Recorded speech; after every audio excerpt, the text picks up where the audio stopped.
It destroys the soul to hear that you're all hype, that you have no talent, and that your whole career has been contrived. Ladies, gentlemen, and variations thereupon, watching it come true, it's taking over you. This is the greatest show. This is Modern Escapism.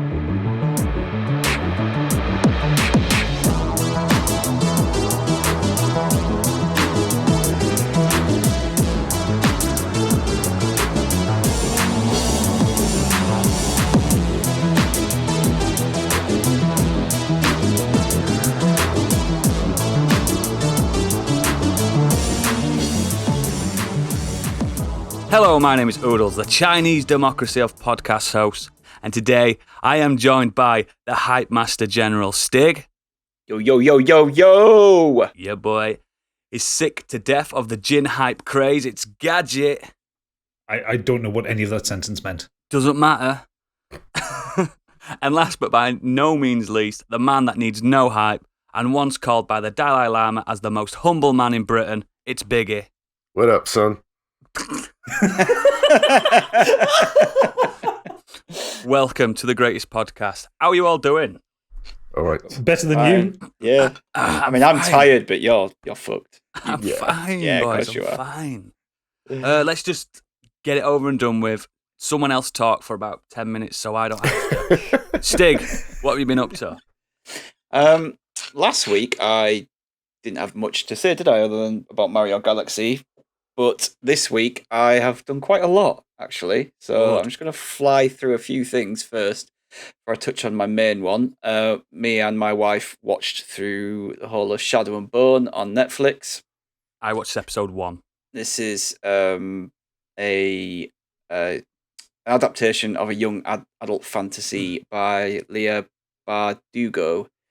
I really enjoyed it, actually. I can see why maybe after the first episode you might have gone, it's not for me. There's a lot going on. There's a lot of names. There's a lot of faces. I liked it. There's a lot of stuff kind of hard to get into. They kind of throw it all at you to start with, but like, yeah, we just really enjoyed it as we went through. If you're kind of into your fantasy books and shows, I think it's well worth a watch, to be honest. Kind of has this Russian Empire aesthetic to it. That's what I was getting from it, yeah. Yeah, and it's basically based upon somebody has released what is called the Fold across the world, which is this big, huge dark shadow that covers half the world, and in there are all kinds of creatures, and traveling from one side to the other is obviously perilous, and it's just caused a massive rift in the country, and there's just wars and stuff going on between each sides, but the only way to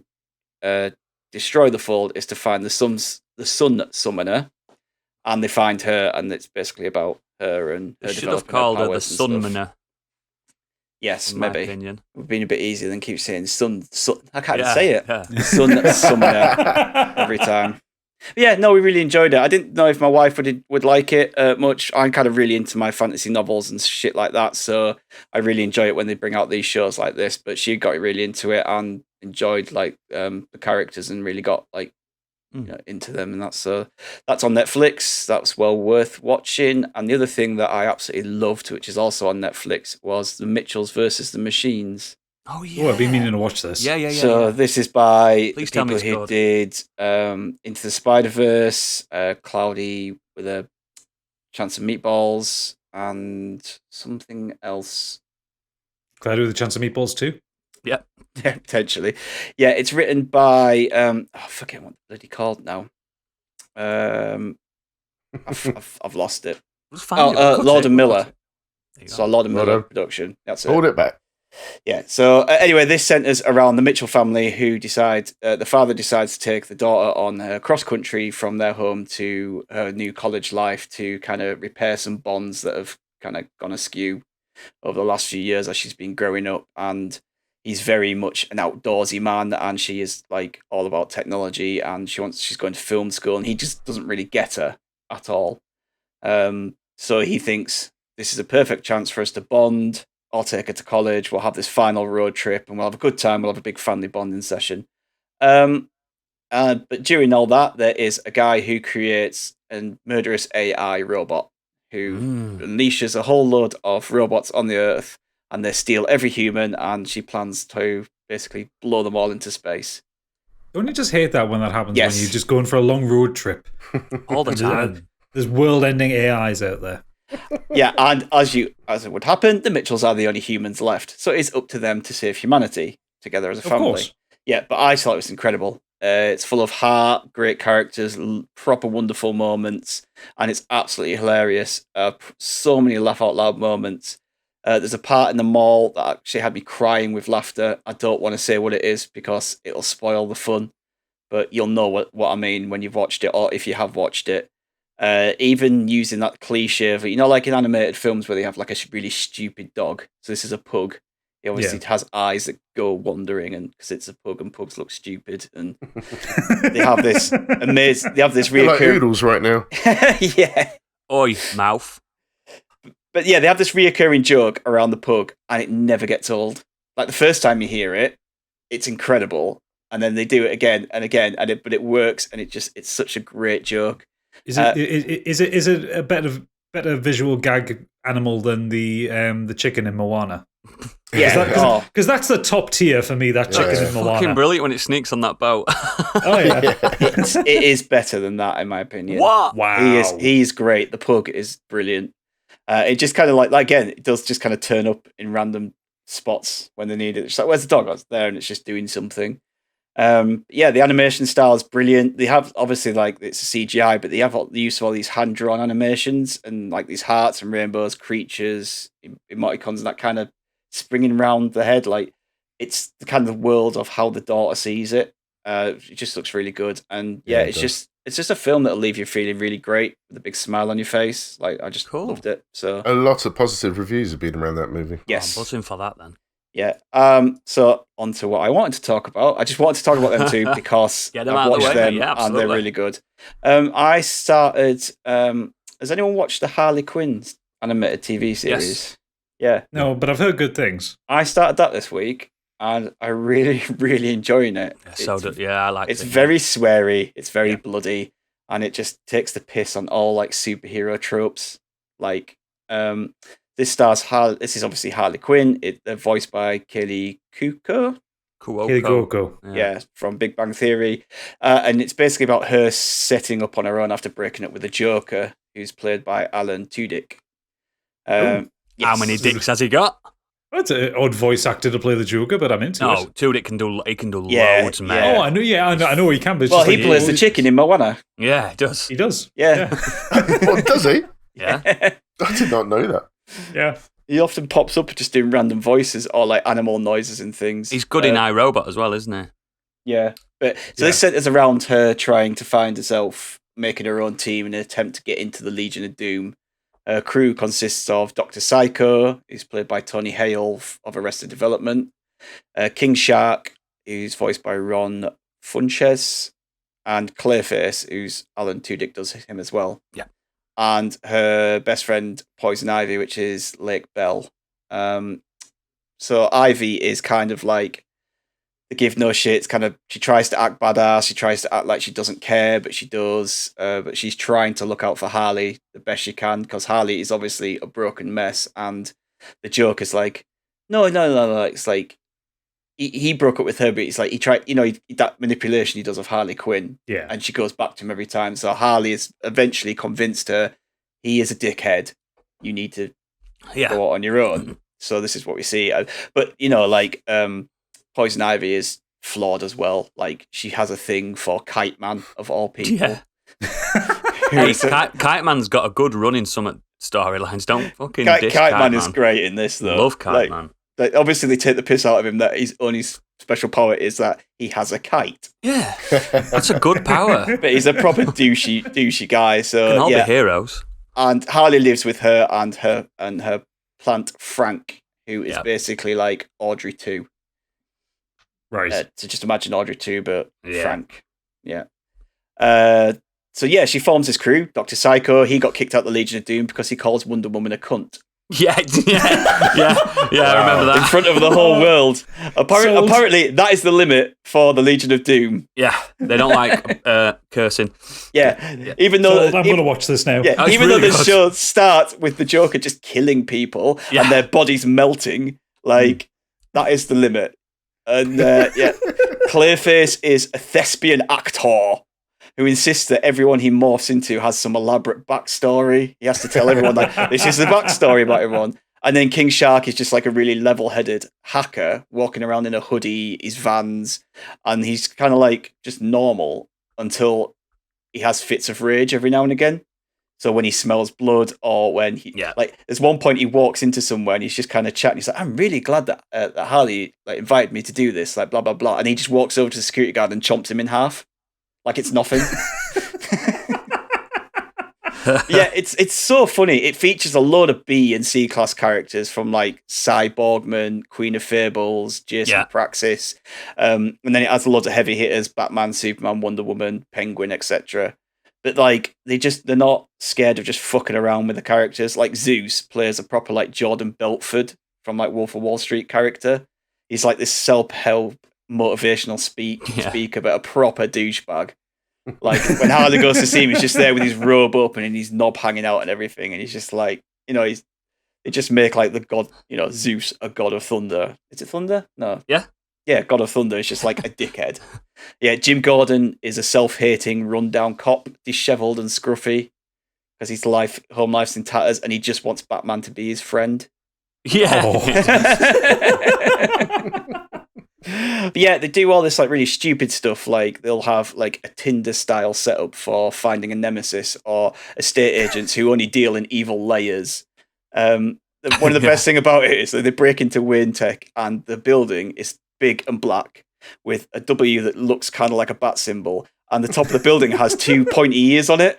And no one clicks. No one clicks.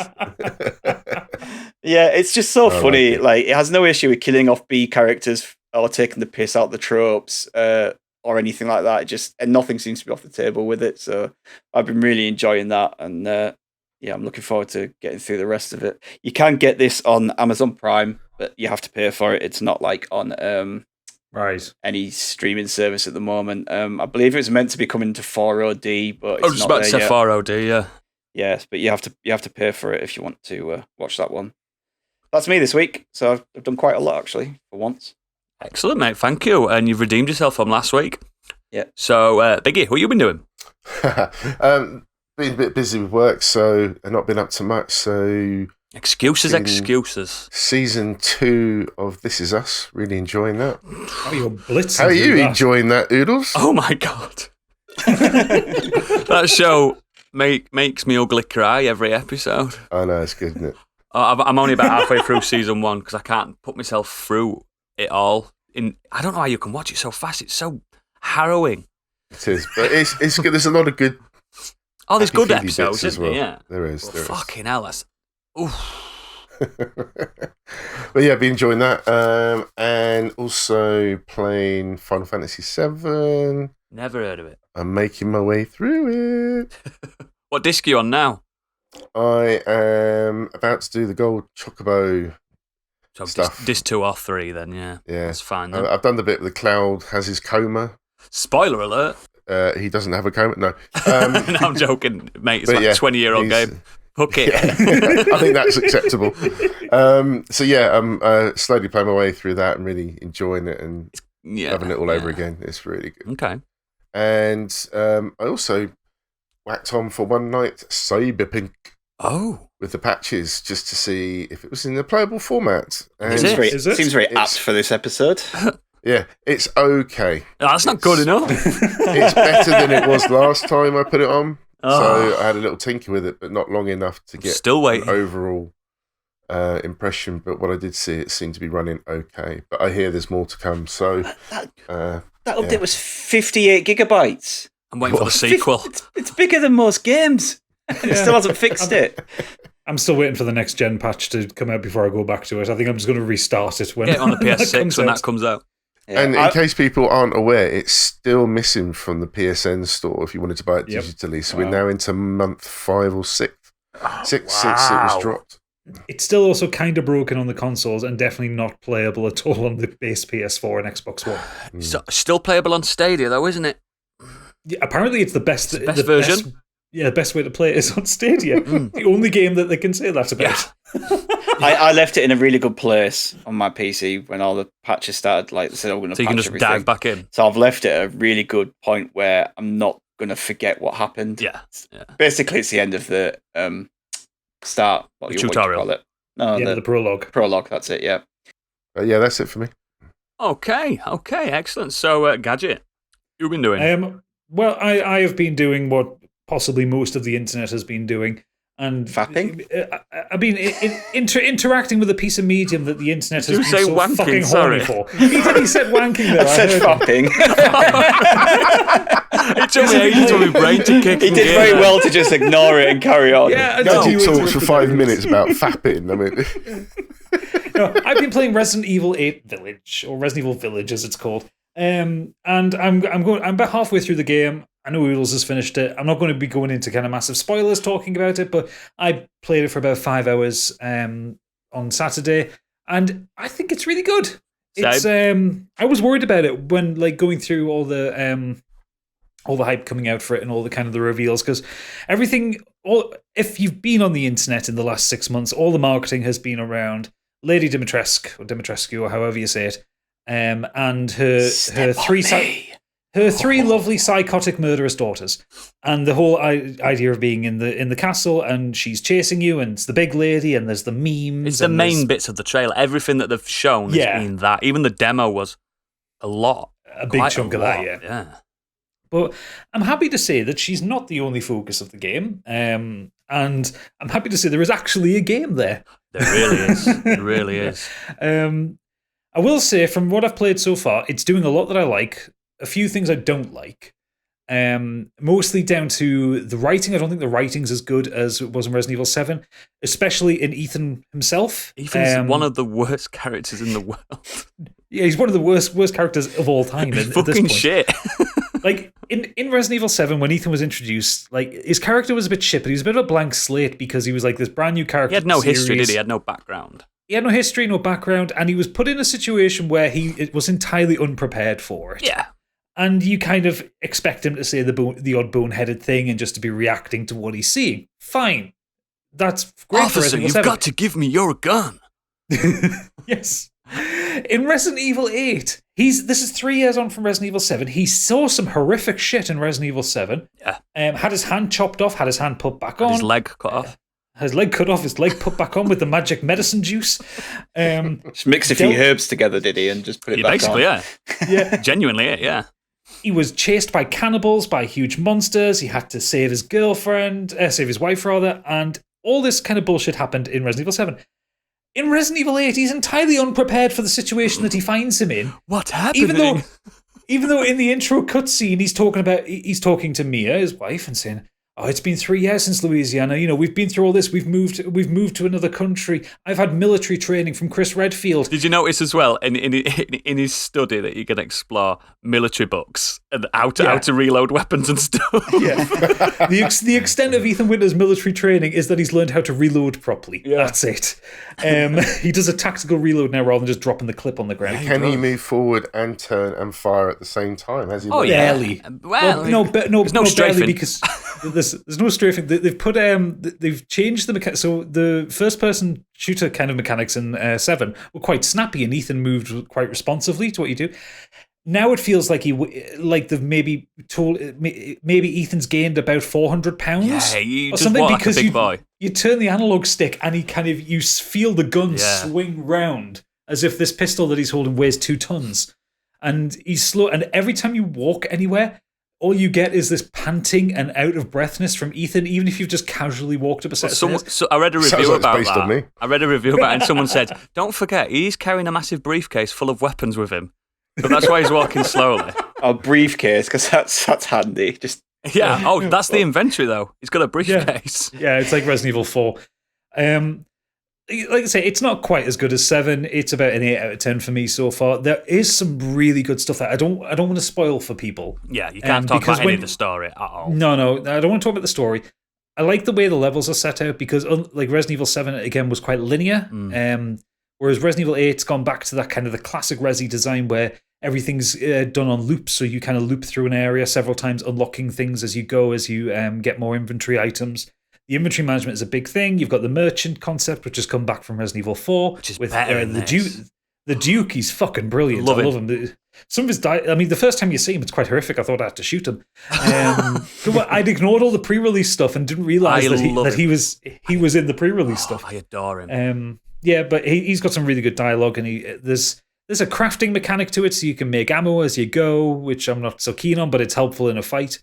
It is more action focused. I mean, I'm playing on casual difficulty because I want the story, and then I'll go back and play on hardcore, so it might be different playing it on hardcore. But you feel quite powerful quite early on. The opening does the Outlast thing of basically dropping you in a place full of monsters and telling you to fucking run and survive. No weapons. That was quite hairy. That was about the closest it's gotten to scary. It's not a scary game at all. No, I think Capcom have invented a new genre, which is gothic fantasy, survival gothic fantasy. Maybe, yeah. That's there you go. Yeah, it's not scary. There is scary bits. But it's not a horror game. No, yeah. There's been a couple of jump scares that made me go ooh. It makes me it makes me think of Van Helsing. Oh yeah, very Hugh Jackman so. film. That's what it makes me think of. It's like a 12A horror. Yeah. Lots of blood and guts, don't get me wrong. Is this a good thing or a bad thing for it, though? For me, my review's slightly different to Gadget, so I'll let him continue. For me, I think it's a good thing because I don't think, like, at this point Resident Evil's gotten so silly, and like when you actually get into the plot of it, the bits I'm not going to spoil, it's incredibly silly. It's like it's silly by Resident Evil standards, some of the shit that goes on in this game. And the fact that the developers are determined to torture poor Ethan to within an inch of his life, more so than he endured in the first game. That's the first game, the 7th game. But like presentation-wise, it's beautiful. Like, I'm playing on the Series X rather than the PC. I've got the ray tracing on. It's running at 4K, 60 frames a second with the ray tracing on. It's gorgeous, absolutely beautiful game. Facial animations are really good. It was a big problem with 7. The facial animations were really bad and really stilted. The RE engine is still witchcraft. I said that on the Monster Hunter it's incredible. Chat. It looks Do you know brilliant. what? And this is not a spoiler either because it's the first minute of the game. That's the best looking baby I've ever seen in a game. It looks like a little frumpy baby. Yeah, it looks like babies are ugly, and that's a really ugly frumpy baby. There's an episode titled "Babies Are Ugly." No, but so they make baby? in games they make babies look like porcelain dolls. Babies don't look like dolls; they look like ugly little sacks of potatoes. You know what I mean? They're just little. They're all squashed up. And that's what it looks like. It's so ugly and it's believable. Yeah, it looks realistic. Like I say, the only thing that's not really in a game with vampires and lichens and Resident Evil monsters, the only thing in that game that's not believable is Ethan Winters himself. Yeah. The man's fucking useless. Yeah. I don't understand Resident Evil these days. It's gone from like zombies and tyrants and a few lizard creatures to like, oh, now there's vampires. It's explained. It's explained. Don't worry. Yeah. There is, and you'll have seen this in the kind of the pre-release marketing as well. The way they shove in the Umbrella logo into the game, like the first reveal of it, it's so funny because you just think, oh come on. It's like in Resident Evil 5 when they're going, hey, this evil corporation we're dealing with now is Tricell, and then Chris Redfield like turns a corner and there's an umbrella barrel. It's like it's that level of crap. But yeah, it's like an 8 out of 10. It's not quite as good as 7 so far, but I'm really enjoying it. It's a fun romp. And I think if you try and approach it as an actual horror game, quote unquote, you'll be disappointed. But if you approach it as just a fun game with lots of monsters to shoot and some really tasty guns and the big lady, then you're in for a very good time. I guess it's a good choice of game because this was hyped. Yeah, I'll just briefly chat about Resident Evil Village because Gadget's more or less everything we've discussed privately, we're more or less like in agreement. Like, I think the game is an 8 out of 10 until I unlocked the Mercenaries mode, which gave it another point because that's really fucking good. Yeah, I mean that's not even a spoiler. Everyone knew there was a Mercenaries mode. That just it gives it replay value that a lot of Resident Evils lack. because they skip it on a lot of the games, don't they? They sometimes do, the mercenary mode is just not good. Yeah. But this one's really good. Nice and arcadey, just daft and yeah. But the game itself, mechanically, it is 7. Slower 7. I think it's deliberate. I think you're supposed to feel like the weight of the world is crushing Ethan's soul. So yeah, it does plod along in the snow and stuff, doesn't it? My favourite aspect of the whole thing is the enemy variety. Oh yeah, there's a fight. Like gadgets getting to the halfway point in the game. I thought once I'd got to where gadget is now, I thought I'm never going to see different enemies now. No, wrong. There is at least, off the top of my head, I can count them. There's at least 25 enemy variations, and I'm not on about palette swaps. I'm talking different looking enemies. You think back to Resident Evil 1, zombies, hunters, dogs. Yeah, there weren't many, were there? There weren't many. No. But this, fucking hell. And then you think of Resident Evil 7, just one enemy type and bosses. Molded, yeah. Yeah. There was 2 variants of the molded, wasn't there? There was one that jumped at you and the one that had a walked claw. at you. And the big bloating ones as well. Big lads. So 3 variations of it. This is that's what reminds me more of like Van Helsing or like a universal horror type thing. I could actually see like Tom Cruise playing Ethan Winters, to be fair. Like the Mummy type thing. Then I'd be all on board for the amount of abuse he yeah. And the thing Tom Cruise does like running. Yeah, he does. Ethan doesn't in this. Doesn't run away a lot then. No, he just can't. There was one point I was doing one of the boss fights, not going to spoil it or anything like that, but it's one of those ones where small arena, big thing to fight. And I was like getting to the point, turn around, shoot it a couple of times, and I'm pressing in the left stick, and I actually thought, is he running? No. I had to press the stick a couple of times, confirming, no, this is his running speed. It's the speed, he's got skulk, which is the default, and then like not even a canter for his squawk. Do you know what I mean? But yeah, mechanically, it's got a massive weapon variety as well, and I'm not even going to tell you what they are, but the unlockable weapons are fucking insane. Like, I've never seen this in a Resident Evil, the unlockable weapons that you can get, which you play Mercenaries mode to get these weapons to play in the main game.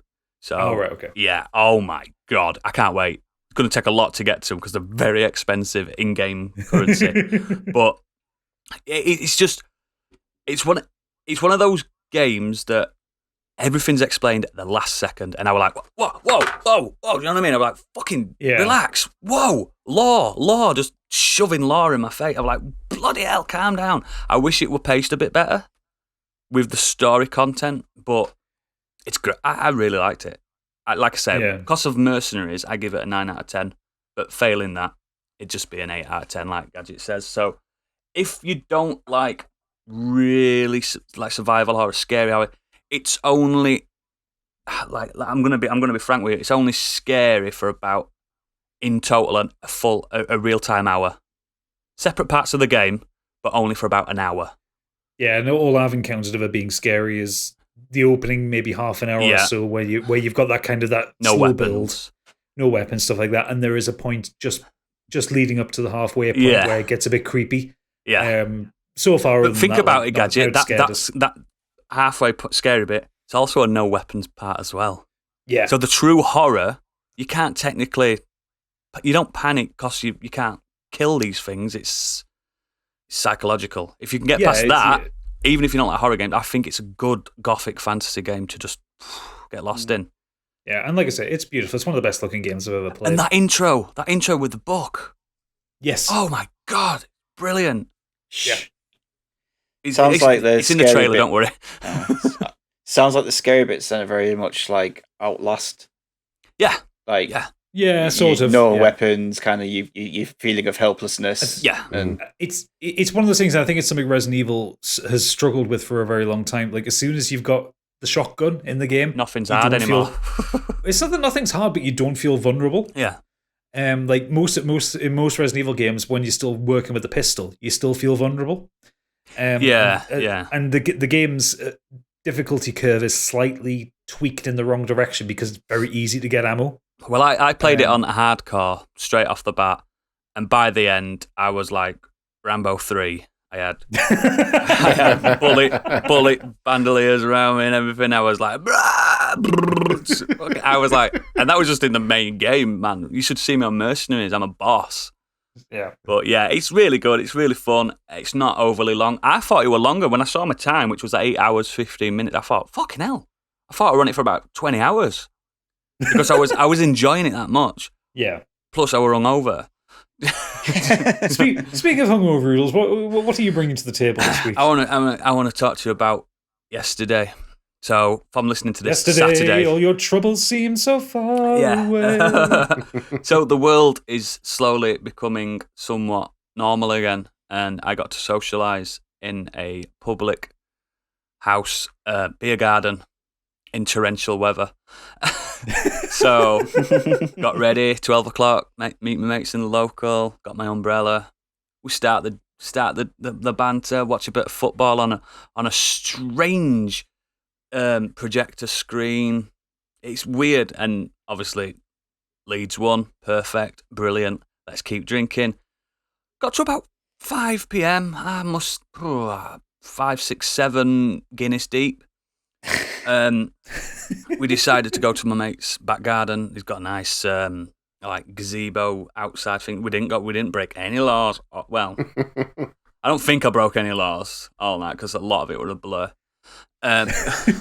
So we went in his back garden. We went to the.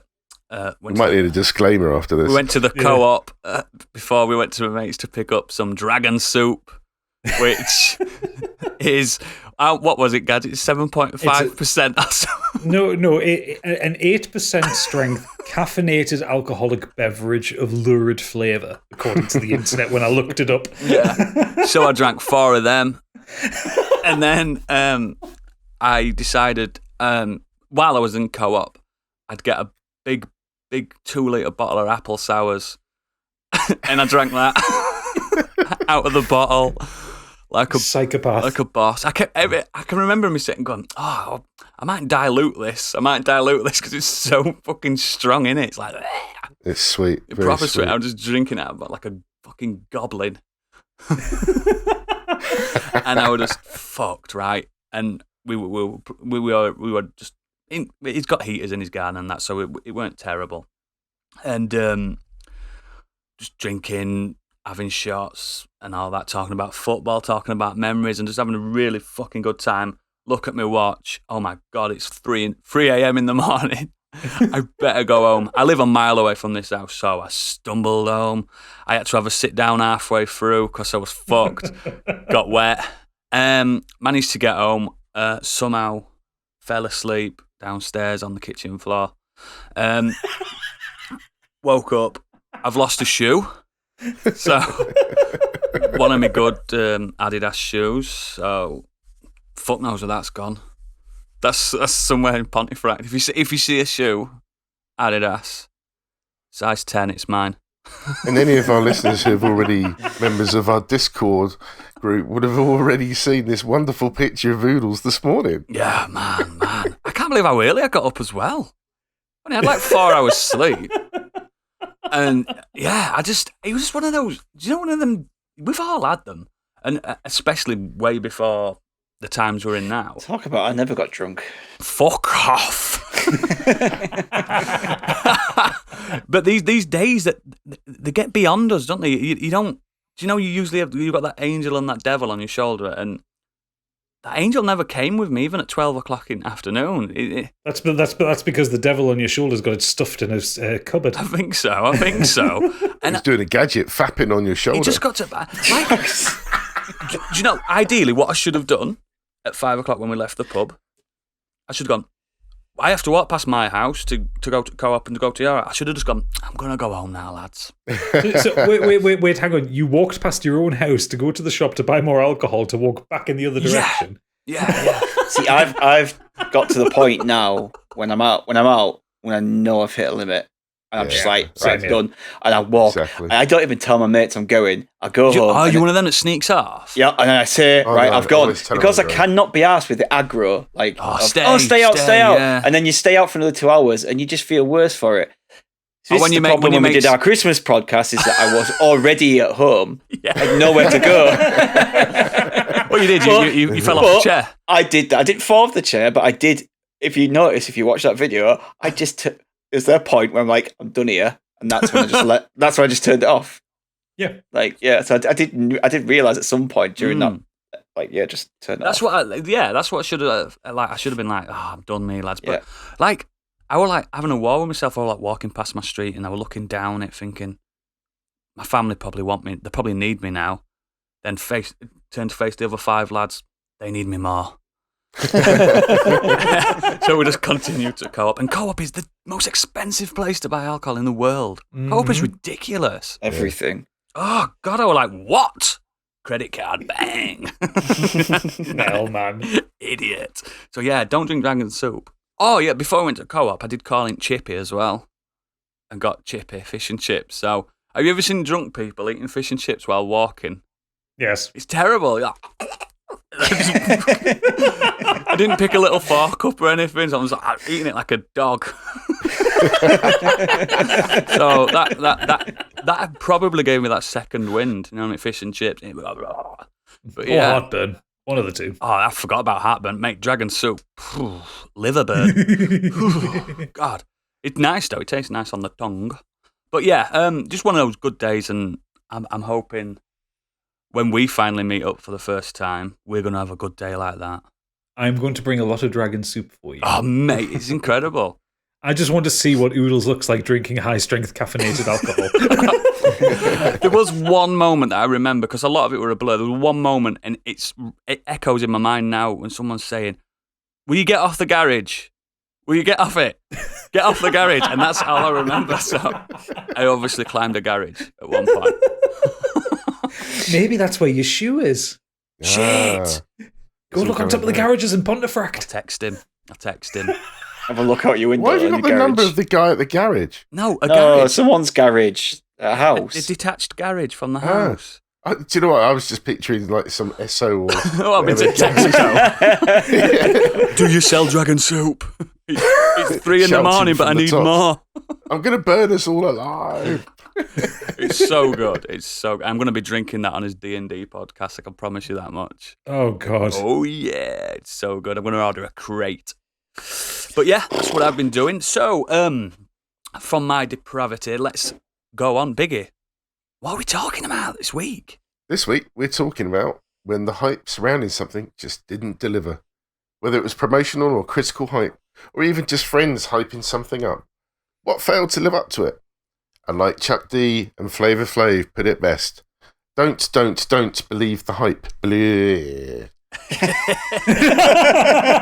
Brilliant. I knew that quote was coming somewhere. I said it last week at the end of it. I fucking don't believe that. I've seen people have that tattoo and I've gone, yeah. I like it. It's one of my favourite sayings. But yeah, we're going to talk about, this is more of a personal thing rather than a critical and any other thing. It's hype that we've obviously created in our own minds and listened to communities and listened to internets and all this, and it's underwhelmed us in the end. So this is subjective. Don't be angry at us. And we're going to start with Stig. Okay, this isn't subjective. I'll tell you right now, my first one is 100% not subjective. This is renownedly hated by everybody. Probably by the people involved in it as well. So I'm going to bore Biggie now. I'm going to sit and talk about wrestling for the next 5 minutes. Oh, I love wrestling chat, mate. I'm only joking. So I'm going to talk about Goldberg versus Brock Lesnar. Good resistance. And that's me. I'm done. That's it. Yeah, so Goldberg versus Brock Lesnar, WrestleMania 20. This took place in 2004. Yep. Goldberg was... in the late 90s, you had WCW and WWE, and they went head-to-head with each other every Monday night, and it was known as the Monday Night Wars in wrestling. And Goldberg was WCW's juggernaut. I've talked about him before in a previous episode. This guy had a 173-0 record. He was like one of the big-time players at WCW, an absolute titan, huge, massive, muscular guy, just ripped through people. Brock Lesnar, again, is another absolute beast. monster. He's a freak, a genetic freak, that man. Yeah. That's the best way to describe it. He debuted in 2002 in WWE at the age of 25, and he just plowed through everyone. And he won the title from The Rock. So not even from like a lower level guy. He beat From the people's guy champion. after only being on TV for 5 months. That's how good he was and how revered he was. So and at the time, he was the youngest champ ever. Mm. So in 2001, WCW went out of business and they were bought by WWE.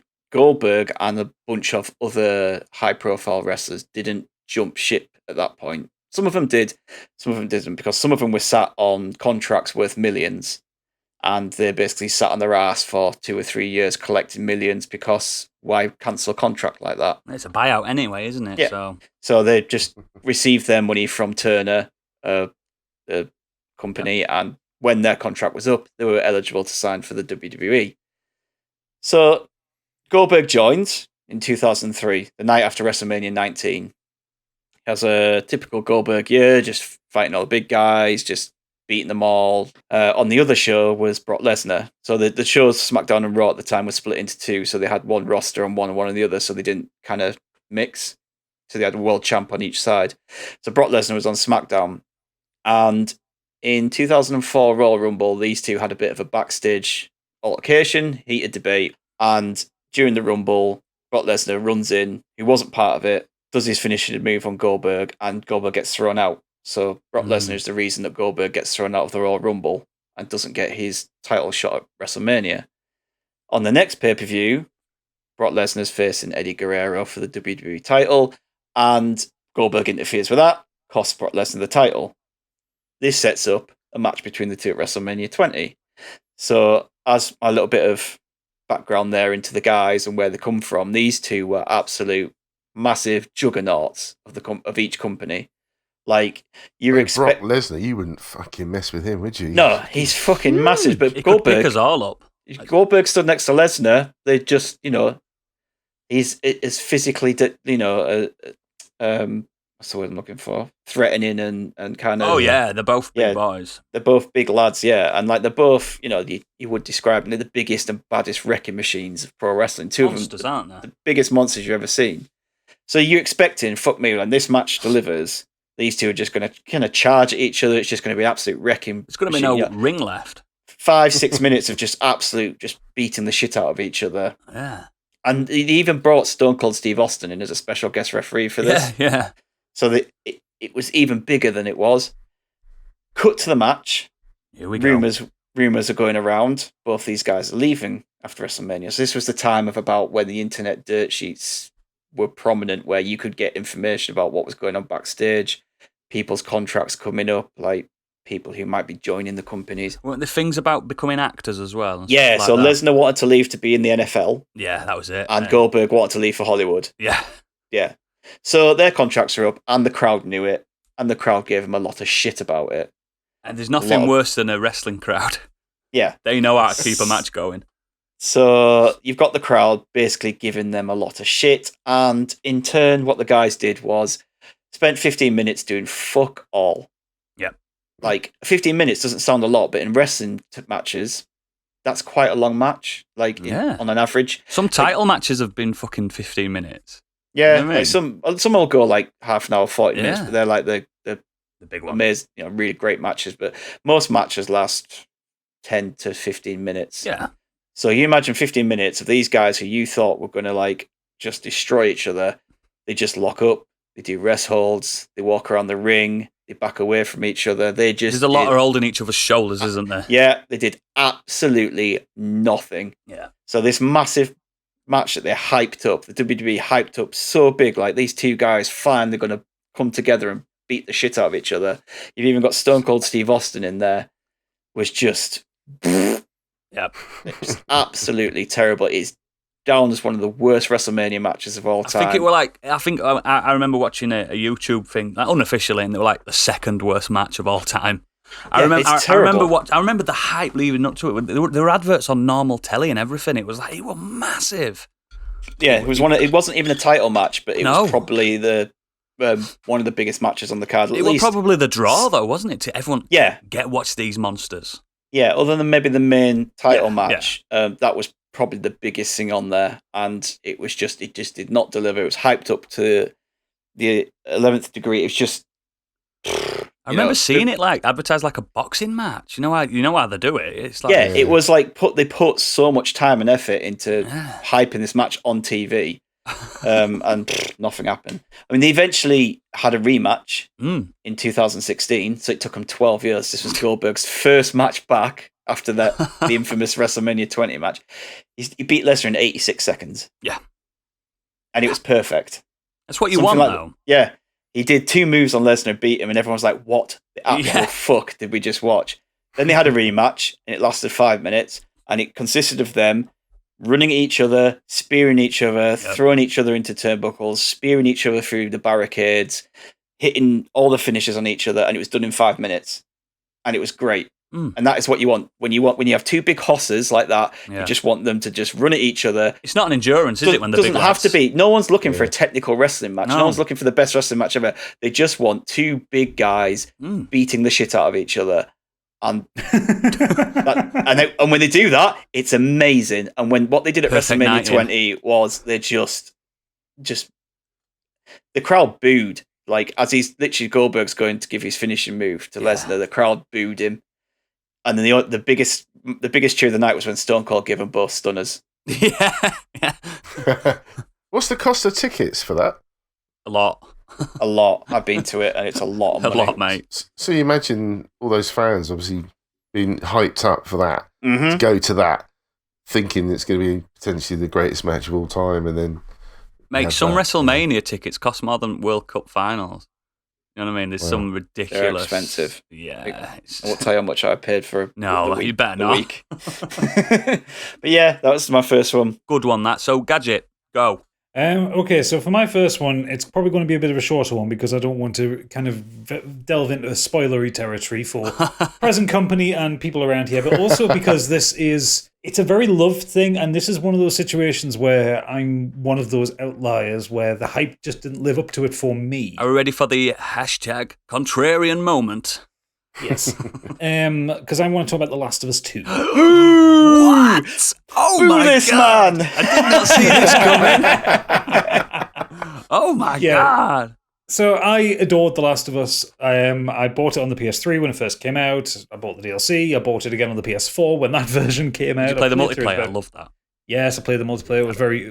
I was very bad at it, but I very much enjoyed it. I really liked The Last of Us, and it was because I really enjoyed the story. I enjoyed the world that was built up, the presentation of it. Obviously, the voice acting and the kind of motion capture was incredible with it. It just won a Naughty Dog's best game. So when they said that they were doing a second one, I was a bit about it because I kind of expected there would be one coming because it's the video game industry. Something sells well, they're going to make another one.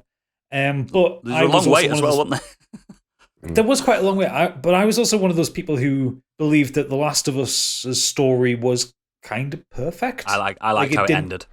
And it had an ambiguous ending. Yeah, it could carry on or... Yeah, well, that's on purpose, isn't it? Because then here we are.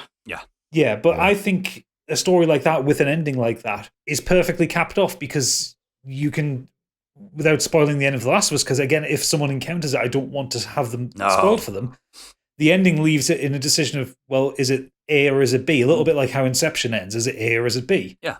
And I think that works for that story because the story in The Last of Us is about this very grey world where the good guys are probably bad guys and bad guys might be good guys. And, you know, it's people trying to survive in a post-apocalyptic world where there's these infected running around who can, like zombies, will infect you with a single bite, and they're very lethal. The Road and Children of Men. Yeah. Like that. But the story that it tells is this wonderfully honest story about a man who lost his daughter at the beginning of the on the infection day, effectively getting this kind of surrogate father-daughter relationship with a young girl that he's charged with taking across country because there is something special about her. Man, fuck. Oh, the opening gets me every time still. And, you know, the main characters are portrayed Joel's played by Troy Baker, Ellie's played by Ashley Johnson, and they're both incredible performances, and they're both it's one of those performances for each of them where it's like they're no longer voice actors, they're just actors. You know, it's just fully motion captured, wasn't fully it? motion captured, beautifully acted, wonderful presentation. Like I said, Naughty Dog knocked it out of the park. So when they announced that they were doing The Last of Us 2, I was like, okay, I enjoyed the game. What are they doing? And then we saw the first trailer, which was from which was quite brutal and quite bloody. It was none of the main characters that we knew. It was all new characters. Yeah. It was none of the characters that we knew. Mm. And I thought, oh, I'm interested now because different party. That's not Ellie. That's not Joel. That's no one we know. Oh, and my hope for a Last of Us sequel was that, you know, America's a big place and there would have been a lot of it on fire in this world. You could just pick up a story of people being The Last of Us elsewhere. Yeah. And you didn't need to carry on Joel and Ellie's story. No, I agree. And then further down the line, it came out that, oh, no, Ellie is in this. So what the hell was that? She's on the box art. Yeah, and she's on the box art. But she became part of the media, and like when they started showing off gameplay footage, it was gameplay of the Ellie sections of the game. Yeah. And then then there was reveals that so you have the story is in two halves. You have Ellie's journey and you have Abby's journey. Yep. And all this kind of came out. And when the game came out, I enjoyed it.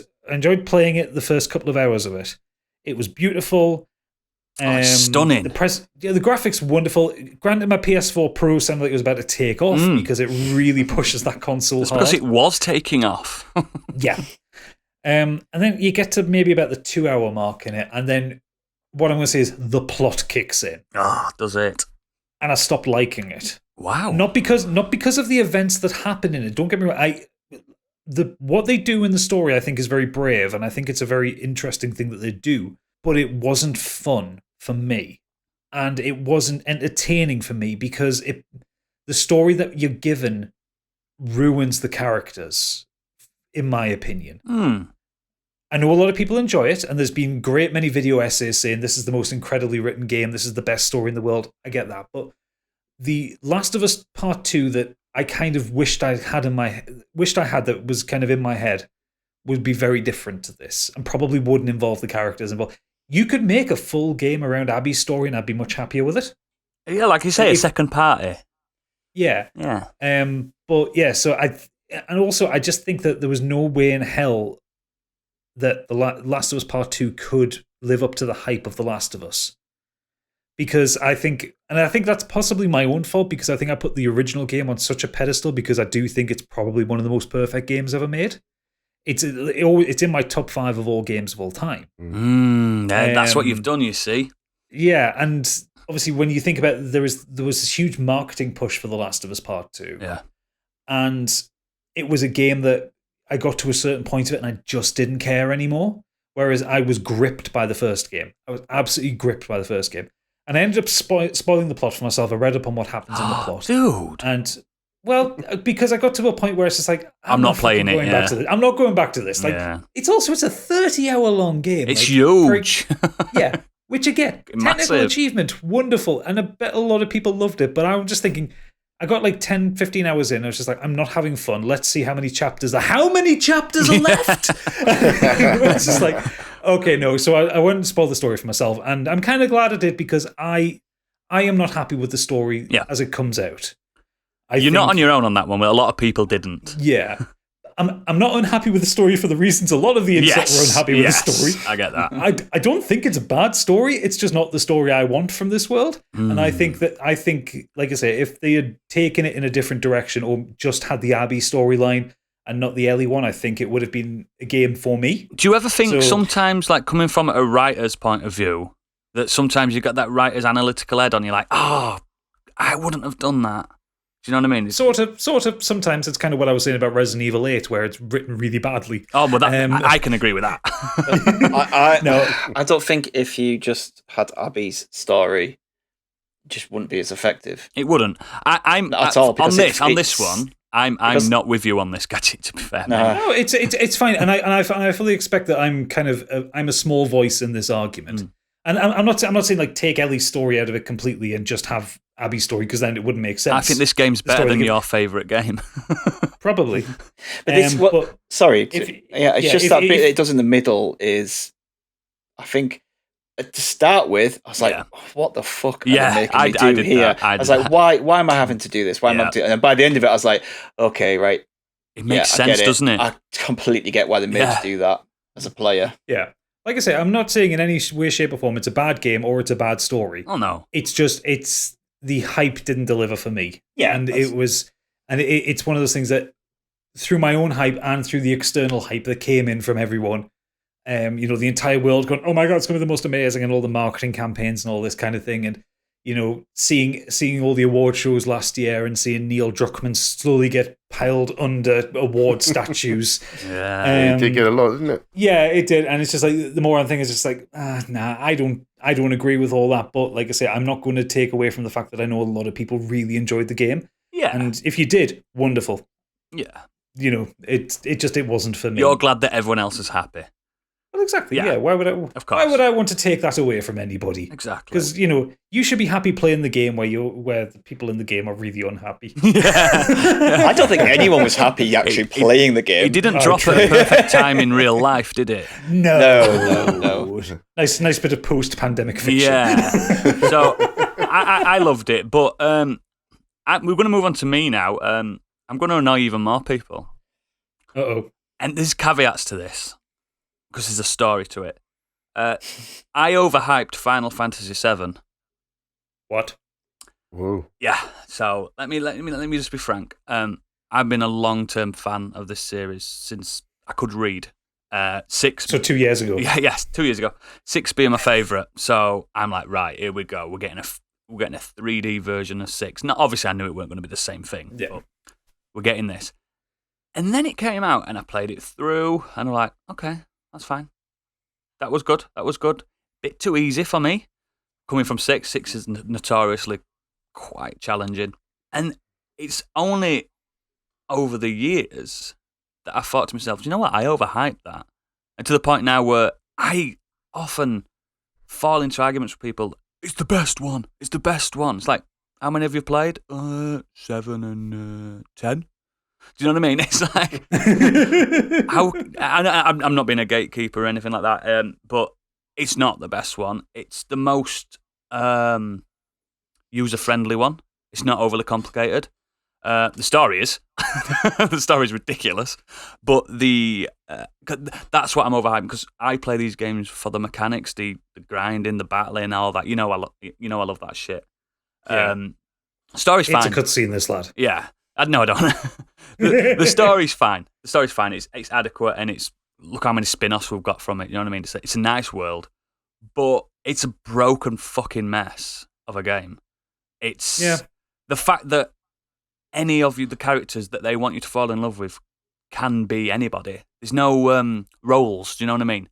Like, top tip for everyone: just get long-range people in your party. What's the point in not?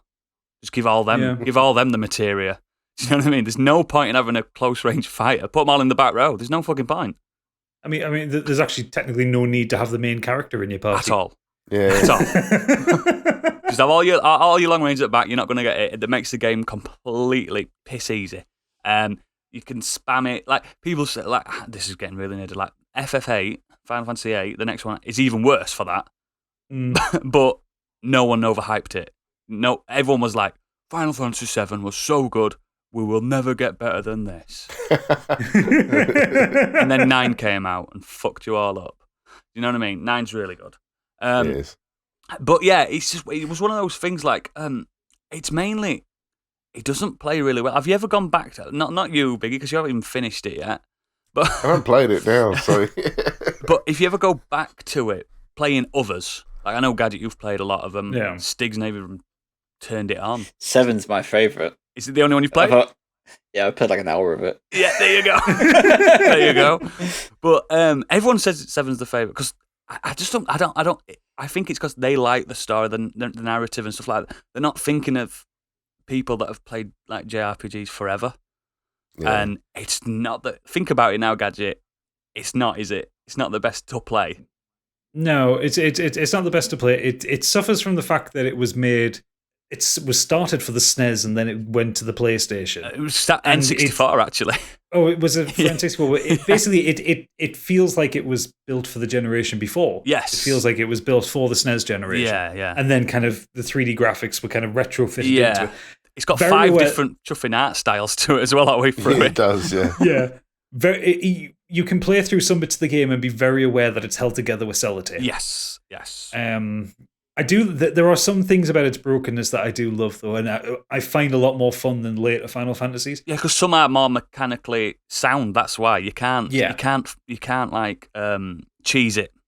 Yeah, my favorite thing in the world is entirely automating the final boss fight. Yeah, it's ridiculous. But then also using that same technique to automate how you automate getting the requirements together for that final boss fight. Yeah. I don't want to say how you do it because I don't want to spoil it for Biggie, but it gets to a point where on the first turn of that final boss fight, you can just hit X 3 times and just leave it. Yeah.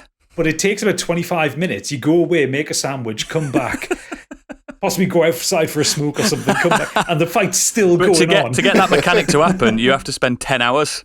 Oh yeah, you have to spend 10 hours grinding. You could just do the fight faster. But it's worth it. It's one of those breaking the game to say you can do it kind of. It's like speed running. It is ridiculous. That's what I mean. Like I said, I've got nothing against the narrative. It is a bit simple. I think the narrative is actually the blandest part of the game. You can see it coming a mile off. But for some reason, it's charming. They're all charming. Even the worst ones are charming. It's something about it. That's what I mean. I think the thing is people glump onto it, like Oodles said, and people glump onto it quite significantly. I think the story in 8 is better. The story in 9 is probably the best of the PlayStation generation. Story at 12 is my favourite. 12's my favourite one. In general. Love 12. 13's the worst. We can all agree on that. Oh yeah, we can all agree on that. It's a dreadful game. Unlucky number. Seven story is fine. Yeah, that's it. It's fine, isn't it? Could be better. Then you think of... It doesn't take much to make it a lot better. You think of 6. That's a fucking epic.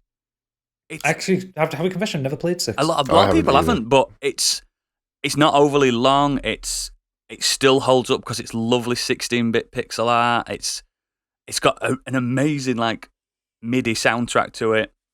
I do like a MIDI soundtrack. Yeah, it's just really... Don't play the Steam version. The music in 7, don't forget, is quite impactful. Oh, the music's... I mean, it's Uematsu. He doesn't know how to not make good music. You know what I mean? But yeah... the man falls down the stairs and makes good music. He's made an album. But yeah, like I said, I don't dislike the game. In fact, I could almost say I kind of love it, but the hype was just... I was like, this... Do you know what I mean? This is going to destroy the rest of my year, and I finished it in like 2 weeks. How long have you been going, Biggie? When's its anniversary since it's come 25 years ago? Yes. So it's been taking 25 years, yeah? Yeah, you take your time with it, pal. You take your time with it. Oh, well, no worries, man. And I just want to say now as well, Cloud's one of the worst protagonists in the series. I think, I think he's one of the most underhanded. Bear in mind, some of them don't even speak. So I mean, everybody knows Kate Sith's the best. Obviously. He's a cat on a Moogle. Yeah, obviously. And back then, when I first played it, I was all about Vincent. Oh, he's not good. He's not good. But then I loved him. Oh, you just wanted the goth. Yeah. You can't even control him, for God's sake, half of the time. He does what he wants. I've just realised. Just going through Nibelheim Castle, and you just go down there and you find a man living in a coffin. Like, yes! Like, that's my guy. My new boyfriend. I've just realised you guys talking about this stuff is like you haven't listened to me talk about wrestling. Oh, there you go. I'm just like, what the fuck are you talking about? No idea any of these characters are. What any genuinely of this though, then this is for you, Stig. Like if yeah, but at least in the game they hit each other. Yeah, that's true. Well, not if you're in the back row with the guns. But yeah, Stig, honestly, if you ever just felt the urge to play one, I genuinely wouldn't recommend you to start with 7. Honestly, I won't ever play one. I know you won't, but guarantee I'll never play one. Like maybe if it's, I think 10's a good jumping on point. I think 10's a very good jumping on point. I think also when you look into the kind of the PS1 Final Fantasies, I think Final Fantasy VII has the hardest magic system to get your head around. It's fucking weird. Yeah. Like. Loads of people criticised 8 with its junctioning system, which was a little bit shit, but at least it told you how many times you could cast a spell. And the thing is with Final Fantasy VIII, baddies level up with you, so if you don't level up, they don't. Yeah. So you can never make the game too hard. Yeah, and Final Fantasy IX just went back to what they did with Final Fantasy VI. Yeah. And it worked. It works.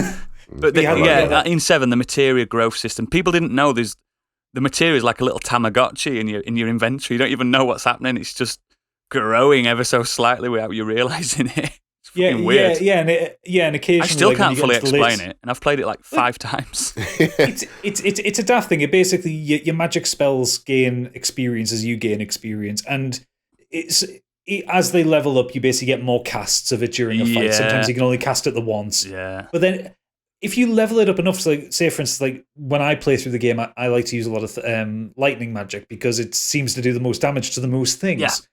And my thunder materia always ends up about maybe halfway to the second disc. I'll get a message pop up going, Max. Thundara has hit max and spawned another one. I'm like, what? Yeah, it's had My a baby. magic is reproducing. Yeah. So then I can give that new materia, which is a base level, to somebody else to start leveling up. It's such a weird. And sometimes the material will level up and you're not even using it. And it goes, that's what I mean. Just level up. That's what I mean, Biggie. You're playing it now for the first time. You're like, what's happening in my inventory? What's going off while I'm doing this? All these little magic orbs shagging. It also suffers from the fact that it was a PS1 game and the internet really wasn't a thing at the time. So like a lot of the kind of it's obtuse, and a lot of the background mechanics. Like I say, that whole thing with me automating the final boss fight, it takes so much effort to put in, but there's nothing in the game that would explain you can do that. You have to understand how the material works. First time, just from exploration. Yeah, it's just from exploration and just from like using and just it's like that. It's like a thing where you look at it and think, am I stupid or would that work? Yeah. And you try it and it works. Yeah. And you think you're a genius and an idiot at the same time. But then the internet happens and you're like, oh, everyone did that. I came from Legend of Zelda on the SNES to that. That's completely different, man. I was just kind of like, oh, okay, I'll just play through this game and do this, follow the quest and hit. And that's how I played it, not knowing. There's so much in the background going on, but it's ridiculous. Totally. But yeah, like I said, I don't dislike it. I almost love it, but I overhyped it, man. Whoa. So yeah, I think we're on to you now, aren't we, Biggie? We are. I want to talk about real sport. So wow. Sticks of sport entertainment is different. I want to talk about a disappointment in sport. So, football fans, we're a fickle bunch. This season, we're just going to talk about this season. Oh yeah, I've enjoyed it. I've really enjoyed this season. The hype.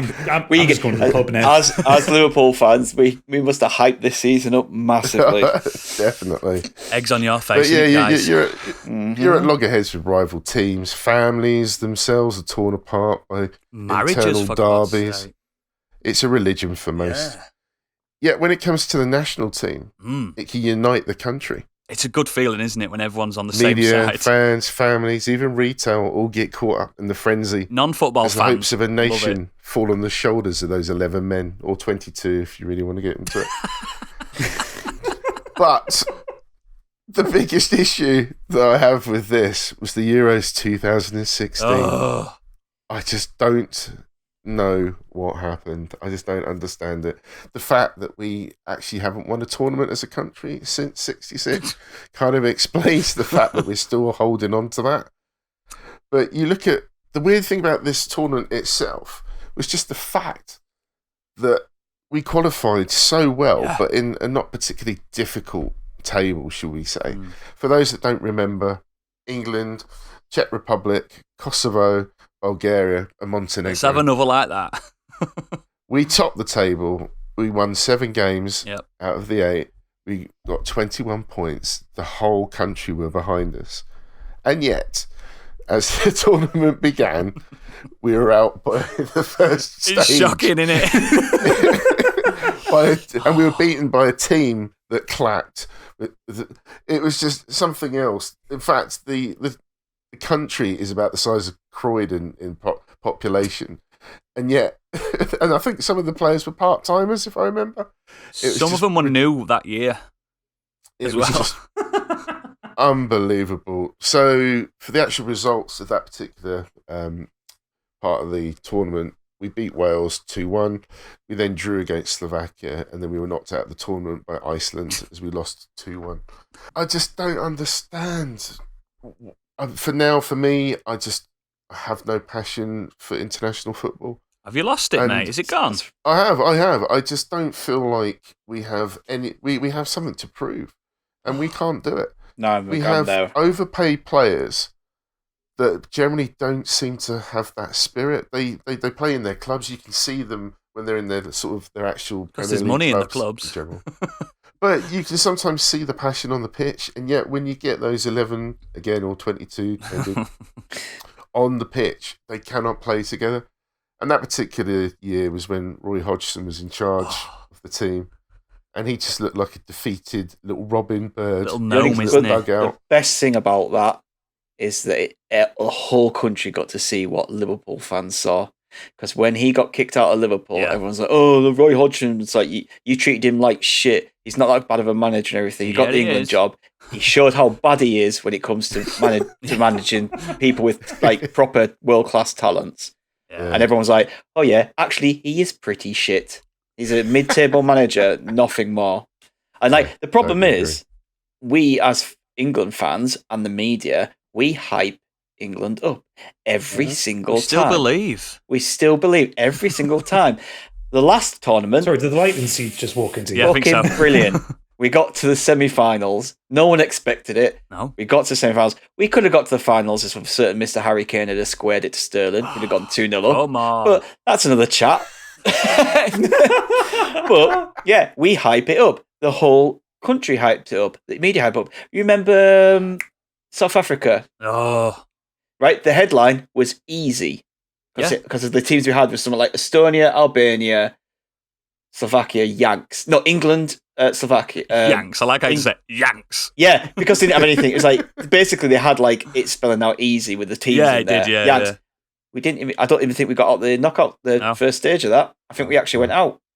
And Ridiculous, that's the thing, isn't we it? do it every time. Bottle it, don't they? And in fact, this particular tournament, can you believe there was no official England song that year either? And the one that was generally Holy used shit. for that, We always just use Three Lions. yeah. and the Of one that Vindaloo. they used, the one that, please, I'll get Gadget to play this track in, and it's a track which featured. I can't believe this. It was the lead singer from Happy Mondays, Sean Ryder. It had another guy that I can't even work out who he is. Probably And Bez is the always video winning. features Bez. Yeah. It's just atrocious. I can't even remember Gadget. this. It is just, please play that. Okay, I'll stick a clip in here.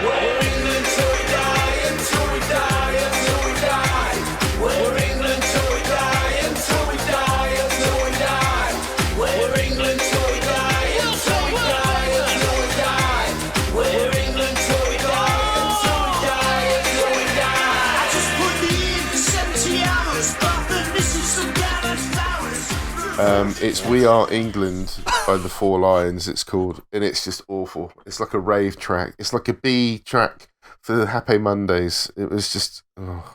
Wait, hang on a second. They called the group the Four Lions. Was that not a film about terrorists? Oh yeah. Yeah. Yeah, we never learn. I'm just looking it up now. That it was England, Slovenia, Algeria, and USA, and we just qualified by 1 point to the next round. We didn't And go then- much further, though, did we? No, and then we got knocked out by Germany 4-1. Although we got screwed. What about him? Lampard's goal went over the line. It would have gone to 2. Oh, yeah, it would have been I remember 2-2 that. at Yeah, half time. It would have been a completely different game. But that's for another chat. Mm. I will say, like, Again. the hype that follows around international football when England aren't dragging their arses back on a plane is really funny for me as a non-football fan. Yeah. So the 2018 World Cup, which Yeah. was a big alluded to before, I was living in my nice little comfy flat, just ignoring the world. It was nice summer. I sat on my balcony, having Nothing a on cup the telly of but coffee in the football? afternoon. Well, I don't have telly. Yeah. Whatever I wanted was on there because I had YouTube. Lovely. But I remember I was sat on the balcony. I was sat reading a book, and I had me coffee, and I was just having a nice Saturday afternoon. And I I'd was have been the drunk England then, probably. Yeah, well, the England match was on, so, and there was Yeah. the closest pub to me was about a half a mile down the road, and it was one of the early matches when England were doing well. And I remember just sitting there, just reading my book, just casually as anything, and in the distance I hear Yes. the biggest roar in the world. I'm like, Oh, England are doing well then.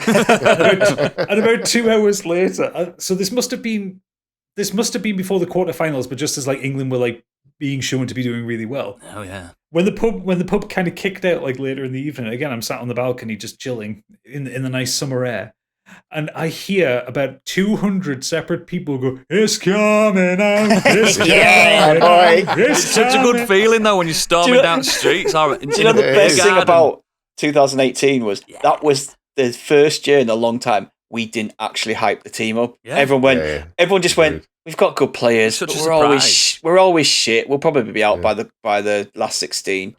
Got to the semi-finals. Yeah. Nearly got to the final. Yeah. It's just like, do you know what I mean? It's like the 1 year. But now we're hyping them up again. Let's do it. Come on. Yes. See, the expectations have been set too high after the last major Yeah, international basically. So we're hyping the team up again. Yeah, Saying, we've got a good chance now.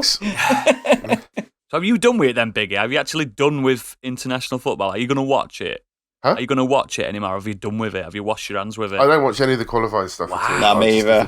If the tournament's on, I'll watch it. Wow. But I just don't feel that we have nothing. Sorry, we have something to prove, and we're not as good as people make us out to be at all. And I just think when you look at the talent over the years that we've had, there has to be something completely wrong with our international squad, that a team of that talent cannot play well together. Because every other country has the same problem we have in our Premier League. We have, like, I don't know what, 50%, maybe 75% of foreign players playing in our league. Is that the issue? No, because every other country has a similar thing. Of course it's the same. So it's not worldwide. just about homegrown talent. Yeah. There is something intrinsically wrong with how our international football is developed, that when they get to the big stages, they cannot play as good as the talent that they have. And you see the Portuguese, the Spain, the French teams, whatever, the Spanish teams, sorry. They're just incredible. And you see them sometimes, and they just demolish the opposition. They're so good. And you see England play, and I'll never forget when Ericsson was in charge, and there was that one particular match near the end of his tenure, and he substituted, I think it was Rooney was coming off, or somebody was coming onto the pitch. And they all just looked at each other, and Rooney was caught on camera going, "What the fuck?" They didn't even know tactically what they were doing. Honestly, and that's kind of what we've been like since. Yeah, it's awful. 2004, 2006. No way will I lie. That the team that we had on paper could have won it. It was a team of world-class players. Absolutely. That team is the best on paper. The best we were team up there England with some have of ever had Bucky's favourites since like '96. We were up there and. We just had a shit manager in charge, and he just didn't know what to do, and he just kept playing people out position or not playing people he should have, and it just I've never Harry Kane taking corners. Why? No, why is he taking corners? I mean that was the last one. Jesus Christ! But like that, why? When Sven was in charge, he was just again hyped. I'll ring my mate Bielsa up. He'll show England how to win.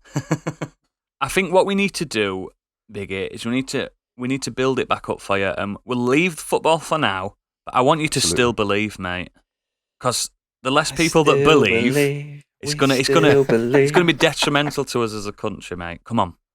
And I'm sorry for international listeners. I'm not making promises. Couldn't give an absolute flying. Don't get me wrong. I'm proud football. of my country. I'm proud of where I come from. I'm not proud of my football. Yeah. Oh, mate, I'm gonna get you to be manager. I know people. I can get it done. But yeah, we'll move back on to Stig. Are you going to talk about football? No, I'm not going to talk about football. I'm going to talk about film. Oh, you know how I felt like there's something for everybody in this podcast. There is. This has been a good mixture here. I've had wrestling and football. We'll talk about dice soon. Don't worry. Get into it, man. Just get into it. Wrestling is brilliant. Brilliant. If you love stupid shit, wrestling's brilliant. No, I'm going to talk about film, and I might get a bit of shit for this. Oh God, probably. Paddington 2. No, oh God, no. That certainly lived up to the hype. No, I'm talking about a film that came out in 1959, starring Marilyn Monroe, Tony Curtis, and Jack Lemmon. Oh dear. Some Like It Hot. You don't, clearly. Nope. Considered an absolute classic, one of the greatest comedies of all time. I was not just did not like this film. I'm in the minority that when it comes to this film, I'm not loving it. You like Jack Lemmon, though, don't you? In general. I've not watched a lot of Jack Lemmon films. So the reason why in about 2017, New Year's resolution is I wanted to watch more older films. Yeah. So I wanted to go back in to the 1950s, the 40s, even the 20s. Just watch old films that people said, these are classics, these are amazing, you should watch them. Everyone on my letterbox, like friends that I follow, are pretty much 4 or 5 stars on this film. Yeah. I'm a 2 out of 5. Fucking Tell you hell. why. You must be the So this is you must be obviously- the person that's reviewed it the lowest in the world. In history. No. There's people that don't like it. But I'll go why. Like, so obviously this film is hyped up. Again, the reason I'm bringing this up is because it's hyped up as being an absolute classic and one of the best comedy I love films. it. And I didn't like the humour in it. I hardly laughed. I didn't like any of the characters. I didn't find any of them likable. You have 2 men who are lying, pervy guys who dress up as women, and one of them uses his inside information of Sugar, Marilyn Monroe's character, to get into her pants. Yeah, it's problematic. That is his whole purpose in this film. Is he's trying to shag Marilyn Monroe, and to do that, he dresses as another woman, pretends to be her friend to get information, so he can pretend to be the Shell Junior, the guy who owns Shell Oil's son, who is also an insufferable cunt, and does not. That's a pretty That's the good title of the description of pod. him. to We've be dropped fair. a C-bomb. Another one. Oh, he's going to get kicked out of the League of Villains, isn't he? To get in her pants, and that is his whole purpose of this film. that is his And arc. it's just a shit character. And put into that, it's just like, if you put any of these characters into a modern film, people would hate them. It would get absolutely blasted. I do not know why, just because it's an old film that this doesn't get talked about. Marilyn Monroe, her natural beauty, charm, and charisma is, I think, what works for people in this. But as a character, I thought she was dull as fuck, and she was nothing more than just a vapid gold digger. That's all she wanted in this film, was to meet a guy with money. She didn't give a shit who that guy was. Like I said, she's obsessed with Shell Jr., who treats her like shit, who speaks to her like shit, because he's got money. That is all she wants. Like, none of these characters are good, and around it, nothing made me laugh. The whole film, the whole gangster side of the film is really weird. It doesn't feel like it fits in this film at all. It's like you've got this really serious start where 2 men witness a murder, then all these weird hijinks where they dress up as women, and then the gangsters show up again and it gets all serious again, and there's no payoff at the end. When she finds out the truth, it's all rushed, and she just kind of forgives him because, and I quote, she says, "He's not very bright." Yeah. Why is that funny? It is not funny. Different time period, but I'm not defending it in that way. Don't get me wrong. I've watched all films that I've found funny. But I just don't find any of this funny. I don't find the characters likable. I don't find the situation endearing. The best thing in this film is the last line of the film, and that's been overplayed to fuck, so I knew that line anyway. Do you want to say it? Nobody's perfect. There you go. But I think I haven't seen it. I must admit. it had a troubled production. It went over budget and stuff like that. Everyone knows that. But it's one of those that I got overhyped, and I never come away from it thinking, "Oh, it's one of the best films I've ever seen." It's not. It's like a 4 out of 5 for me. I liked it. Maybe other people's opinions skewed me towards liking it more. You know, sometimes that can happen, can't it? You're like, I like it because people like it, kind of thing. I haven't seen it in about 10 years, so maybe my taste has changed as well. But I like it. So, yeah, brilliant. So we'll move on to Gadget. Okay, so I want to tell you a story of lies. Sweet little lies. Oh, my word. We go back to E3, because I'm back on the video games. This is a video game heavy episode for me. We're going back to E3 2018, the Bethesda stage. Uh-oh. Yeah. People are already Where we go pausing with this this? podcast and screaming into the void. Wonderful stage set. They talked about the new version, new Rage game that was going to come out. They had Andrew WK on stage, which a lot of people were very confused about his presence. Yeah, I get wet. yeah. You had DLC for Prey. People were very happy about this one, and then the man himself, Todd Howard, all 5'0" of him, Isn't it Sir Todd Howard? walks out on stage, his fancy leather jacket and his fancy shoes, his perfectly curly hair. You mean his Jeez. dad jeans? And his dad jeans as well. They were in the middle of the fancy leather coat and the fancy shoes. Yeah, that's it. And he comes up on stage and he talks about, Elder Scrolls Online. He talks about a lot of the other things that Bethesda have in the works. Do you remember when he was doing it and everything he said, everyone went, Yeah. That's E3 for Elder you, Scrolls isn't it? Online. Everybody cheered every single word that he said. And then he talked about what was next for the Fallout franchise, because at this point it had been 3 and a bit years since Fallout 4 had come out, a game I enjoyed. Gadget was lapping it all up going, feed me, Todd. But basically, yeah, some people enjoyed it, some people didn't. But it was still a very well-received game, sold by the absolute arseload, and it was inevitable they were going to do another Fallout game. And so we're sat there going, ooh, Fallout 5, ooh, let's get ready for this one, it's going to be a good one, this. Yeah, exactly what I was like. And he talks about, where do we take the Fallout franchise next? Well, Space. No, we're taking it online. And what? Oh? And they announced Fallout 76 with the premise of you leave the vault 200 years after the bombs have dropped. You leave Vault 76 in West Virginia, and you are the first people to start recolonizing this world. It was at that conference that Todd Howard talked about the mechanics behind making an online Fallout game, because Bethesda games are notoriously janky. In fact, it's less of a bug; it's a feature with them. Some would say all the characters are ice skaters. Yes, and Todd, on stage in front of the world's press, said, "It just works." What? Todd doesn't even know what he's talking about. And dear listener, it did not work. No. In fact, Todd, enjoying the fact that Bethesda has this reputation for buggy games, he announced that they would do a beta test called I think it was called the Break It Early Test Application, in the keeping with the Fallout vernacular in its kind of visuals, 50s visual style. Vault Boy going, yeah. Yeah. I signed up for the beta. I thought, well, you know what? I was excited by the idea of it because I love Fallout, and I thought, it's a game I can play by myself still, but with other players in the world. What could go wrong? What happened was, on the night that the beta was going live, I sat at my PC. I sat with the Bethesda launcher open, the game pre-downloaded. Yeah. 2 minutes to midnight. It was actually midnight. I was going to start playing. It was 2 minutes to midnight in an Iron Maiden fashion. I was sat there waiting for it, and then I saw downloading. I thought, oh, there's like a little patch to like enable it or something like that. As a lot of these betas have, it's like a 2 megabyte patch that says, yes, you're good to play. It said 45 gigs. Oh.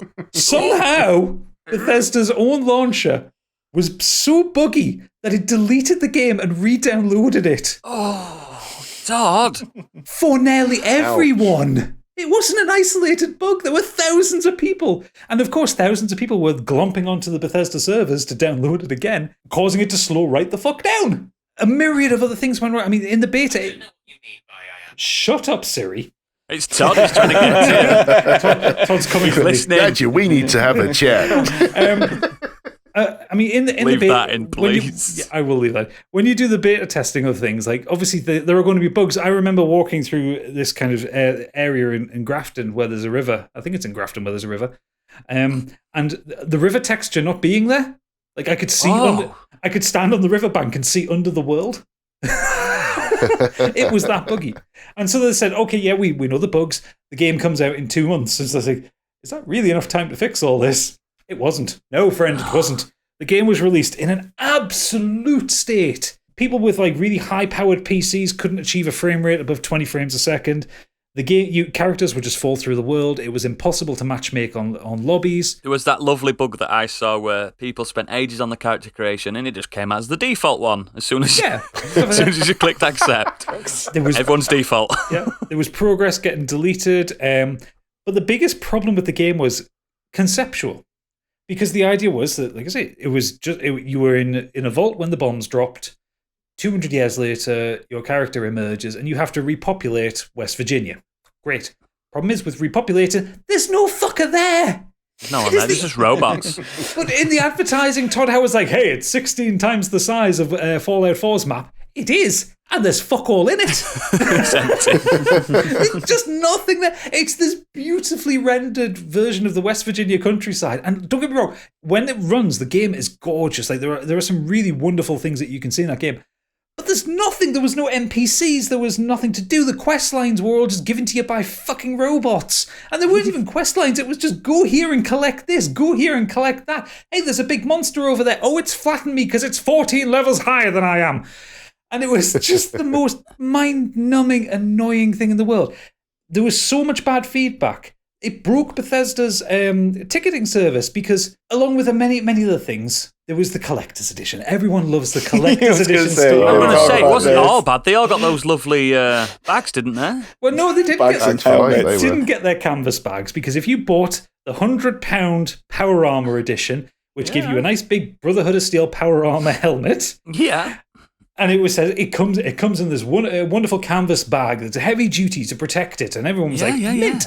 No, what everyone got was some fucking polythene thing that they bought in Sports Direct.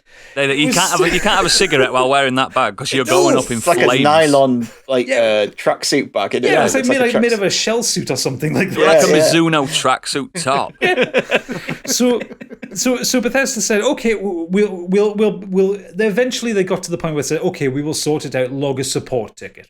Fine. People went onto the Bethesda website, logged a support ticket. The support site was so broken, it exposed their personal details to the internet.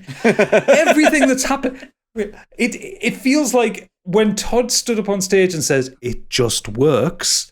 There was this butterfly effect of bullshit, just this constant wave. And the worst thing is they kind of still haven't fixed it. But they have managed to put in a paid-for monthly season event.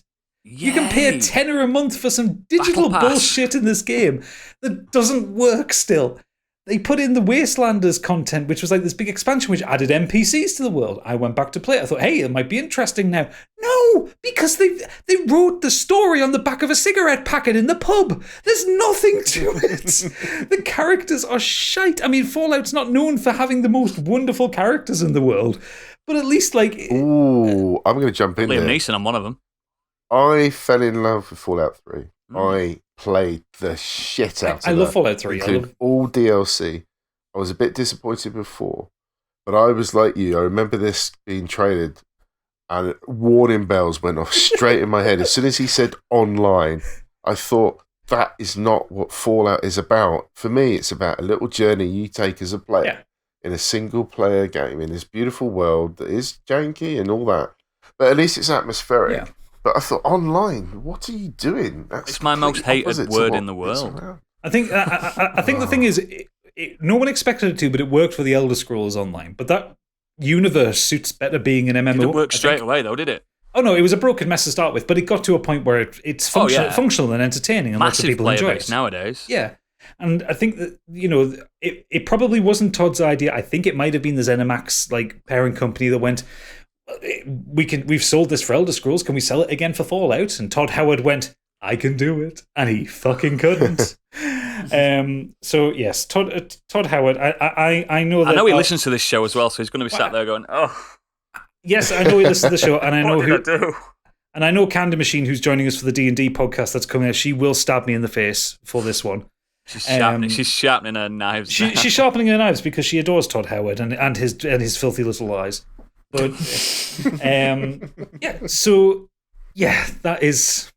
that's my Fallout 76. Because the thing is, I actually was kind of excited for the game. I thought it was a really interesting. You believed him. I believed in Todd's little lies. He lied directly to my face. I remember one little story from it. I read this on IGN a few years after, and they were going through some of the Bethesda official forum threads and stuff like that, and people saying, you know, it's the Andrew WK curse. You know this. Have you ever heard about the Andrew WK curse? When he's been involved in certain things, it ruins it. Like, it's not his fault. I was going to say, he was there for Rage 2. He wasn't there for Fallout. That's what I said. I was like, what? That's how I just every now and again, he just wakes up in the night, just goes, fucking Andrew WK. Yeah, he ruined it. Why did we have that presentation? Well, the only thing I liked about the trailer was the West Virginia side. Thought the way that they now it's in my head. Country roads, take me home to the place I belong.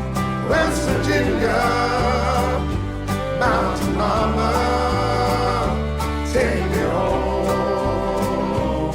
Country roads. Country Road. The way they sold that, it just looked really good because it was interesting. That was the only thing I thought. If they pull it off, then yes, I will eat my hat and all that. Again, I think that they spent more on the advertising campaign than they did on the online functionality of the game, if I'm perfectly honest. I think it's a massive shame. Genuinely. I think that's the hardest thing. I mean, I know I'm being funny and ranting about Todd Howard and his filthy little lies. It's not him, is it, really? No, it's not him. I think conceptually the game is good. There is a really good idea in there, but it's been so woefully mismanaged. NPCs now. Yeah, but like I say, they're not good because they were rushed out in the space of a year after the game coming out because everyone kicked off about there being nothing to do. Copy and paste them into the world. Yeah, I think had the game been released a year later and they had that content in there from the start, I think it would have been a much better game and a much more stable one, and one I would have enjoyed a lot more. I don't think they'll risk this again for the franchise. I think the next Fallout's going to be a lovely little single-player thing, and I think we're going to enjoy it, genuinely. Yeah, I'm kind of... As long as the character's not ice skating, because it genuinely... to get rid of those fucking green menus. Yeah. Oh, yeah. I'm kind of hoping now that Microsoft own Bethesda and they own Obsidian, we're going to get New Vegas 2. That'd be lovely. I'll forgive Todd for all of his transgressions if he can make that happen. Because Outer Worlds were good. Yeah, Outer Worlds was better than 76. Yeah, that's what I mean. I know it's not the same people, but it's Obsidian, isn't it? Yeah. And that were good. And you don't need a huge budget. You just need a game that works.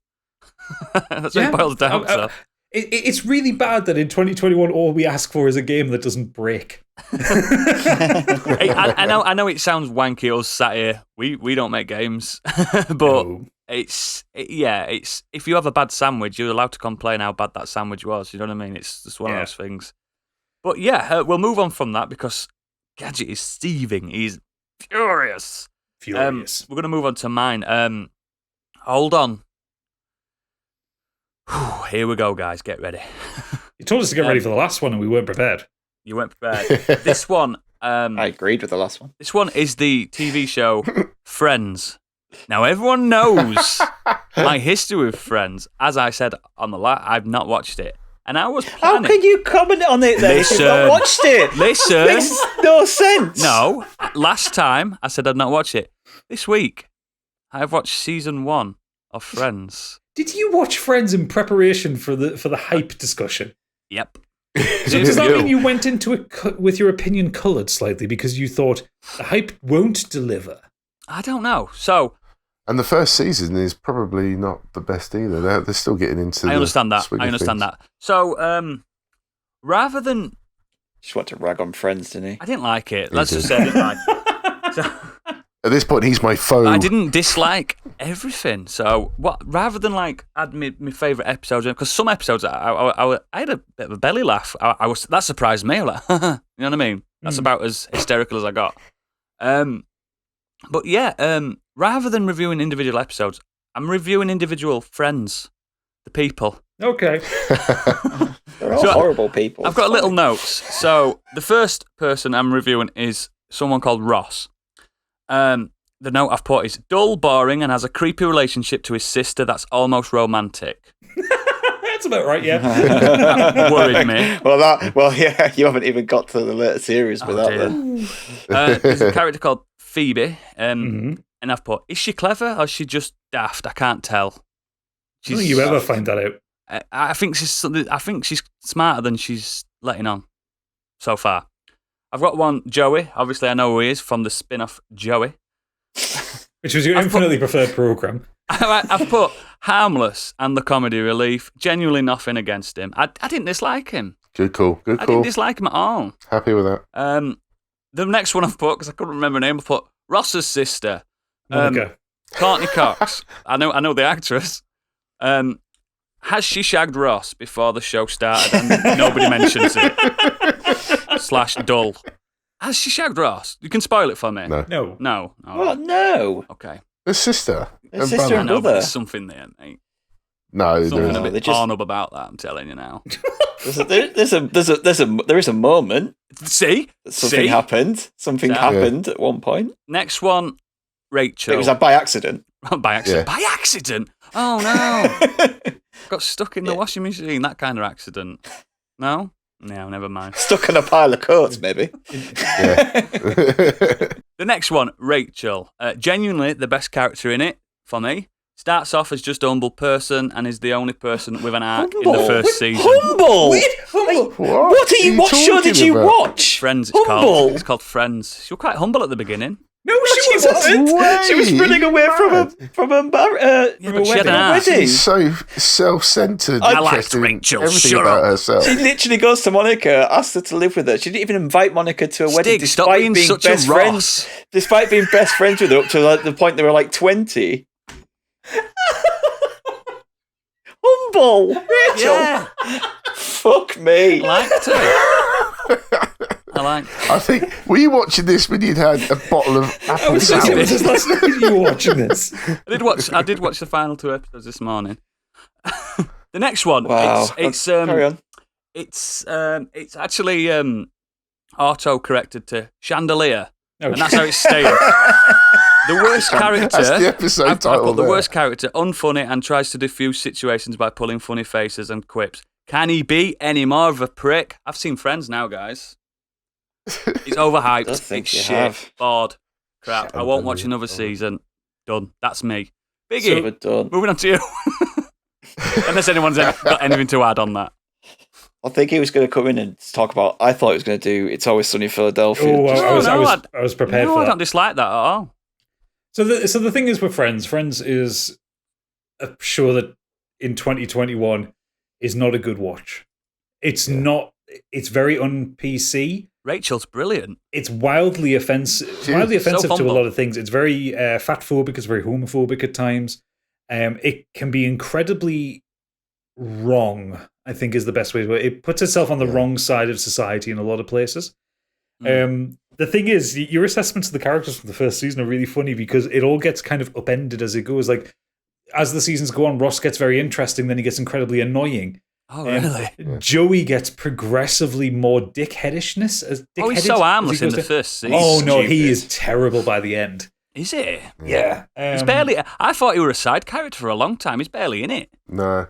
He's very funny at one point where just everything he does, he just gets the wrong end of. He's thick as shit, but in the right way. It's just very funny. Yeah, but there's some of the stuff that he pulls, like especially his treatment of women. He is awful to women. Is he? Oh, really, like really bad. Chandler, Chandelier's not very good. no, to be honest, actually, Chandler becomes the most sympathetic character in it because Oh, does he? when you actually find out his backstory and you Seems like a realize knob. why he's the way he is, Ah. yeah. he had a For his insecurities type thing. he has a very damaging childhood. Oh. Yeah. Oh. Some of his quips are very subtle sometimes. They're not very in season clever. 1. No. But they get better. The best thing that I ever read about Friends was that there is a theory in because I did media studies as an A level. There's a theory among like kind of TV critics and media people that Friends exists only as a vehicle for advertising. All right. Yeah. Because as you go on, so like for instance, like Rachel gets a job in the second season at Bloomingdale's, big Oh, the department real store. My mum Bloomingdale's, calls it Bloomies. Yeah. And fuck off. She's so humble. No. As the season goes on, she then gets a job at Ralph Lauren. Really? Ralph Lauren, or whatever, however you pronounce it. There is one of Chandler's side gags where so the actress who plays Phoebe at one point gets pregnant, and they have to write in her being pregnant into the story. Fair enough, it happens to a lot of actresses. And the story that she writes in is that she becomes a surrogate mother for her brother because her brother's wife can't have children. Oh, right. Yeah. So she carries. It's not incest. Yeah, it's not carries the incest. child. Yeah, not the way you're thinking, I'm just Oodles. like, have I predicted the whole arc? No, but so that's how it's written around the actress being pregnant. And in the episodes where she's kind of like discussing like what she's going to do, she says, "I could give my brother Frank the greatest gift in the world." And Chandler's response was, "So wait, you're going to give them a baby and a Sony PlayStation?" Oh, That's no. the exact dialogue Oh, for it. no. It's so bad. With Gran Turismo? Yeah, yeah. The Friends is such a weird watch now. If you were to watch it, like it, the thing is, it made a lot of it broke a lot of ground for the idea of sitcoms in that fashion because a lot of sitcoms Too much canned laughter, more than any sitcom I've ever watched. It's live audience. Yeah, it's a Is live it? audience. Oh, Yeah, I thought you were canned. in the 90s, kind of in America, you had the two big sitcoms, which were Seinfeld and Yeah. and Friends. And they both kind of plumbed different directions on it, where Friends was quite gentle humor, a little bit risque from time to time, but it was very gentle humor. You can have it on in the afternoon, can't you? It's Yeah. not... Whereas Seinfeld went the more surreal, in the more surrealist humor, and having weirder and weirder characters and weirder situations. And I'm not quite sure the point I'm trying to make here, but I think the problem is Friends doesn't work now. And So I'll skip Friends and go to Joey then, yeah? No. It's even worse. I think if we didn't have Friends, we wouldn't have The Big Bang Theory, and I think that's its greatest crime. Right. It's pure existence made for the existence of The Big Bang Theory. Oh, wow. So I'm all right to just never watch any more of it, yeah? No, I mean... I'll be fine, I'll be fine. Yeah. Yeah, it's you're not really missing out. Like, you've experienced it. Like I say, all you would be watching for is the references that people constantly put out on the internet. Yeah, it's a sitcom of its time. Yeah, I loved it. I really enjoyed it. that. I've watched it several times. Yeah. But now, yes, it has dated. But No. there's some great moments in it. But I think my reviews are spot on. The individual Friends. So don't argue with me, and we'll move on to Biggie. So yeah, I just wanted to talk about one game that was pretty hyped up, but I don't know if the media were completely behind this. I think the fans were behind the hype, and that's Mass Effect Andromeda. Oh, wow. I have mentioned this game, I think, before on the pod, so I don't want to talk too much about it. But it's just the fact that you had arguably 3 great games beforehand. I think one 2 great games. was a slightly different format to how the other 2 came out. So it obviously evolved as it went, but I loved playing 1. I loved playing 2. I thought it was excellent. 3, really enjoyed. Ending was that little bit. The ending's not the worst thing about 3, trust me. But yeah, a lot of people are looking forward to this. But not helpfully, it got handed out to a completely new team. And then during development, people left. The game finally came out. They tried to do a different way of mechanics in the game. Some of it works, some of it doesn't. It was more open-ended game world, which kind of worked in some respects. The thing that was missing for me in this particular game was the fact that you have, as you go through the story, what was very similar to the previous Mass Effect games was that you build up your team, as you want to call it, your squad, and you get these interesting side characters that almost make their side stories more important than the main quest because it's interesting. You want to help these people, and their characters come with a story. The acting is generally top. It felt more like a Star Trek, didn't it? Yeah, and it's missing from this. All the characters pretty much throughout the whole game, none of them are interesting. I couldn't tell you who any of them were without having to research it. There's just nothing sticks in my mind. The enemy aren't interesting. And as soon as you start playing with the mechanics of building your weapons, your gear up, you end up becoming so overpowered that all the battles on the game, first planet, it's easy. It's just such a simple game to play.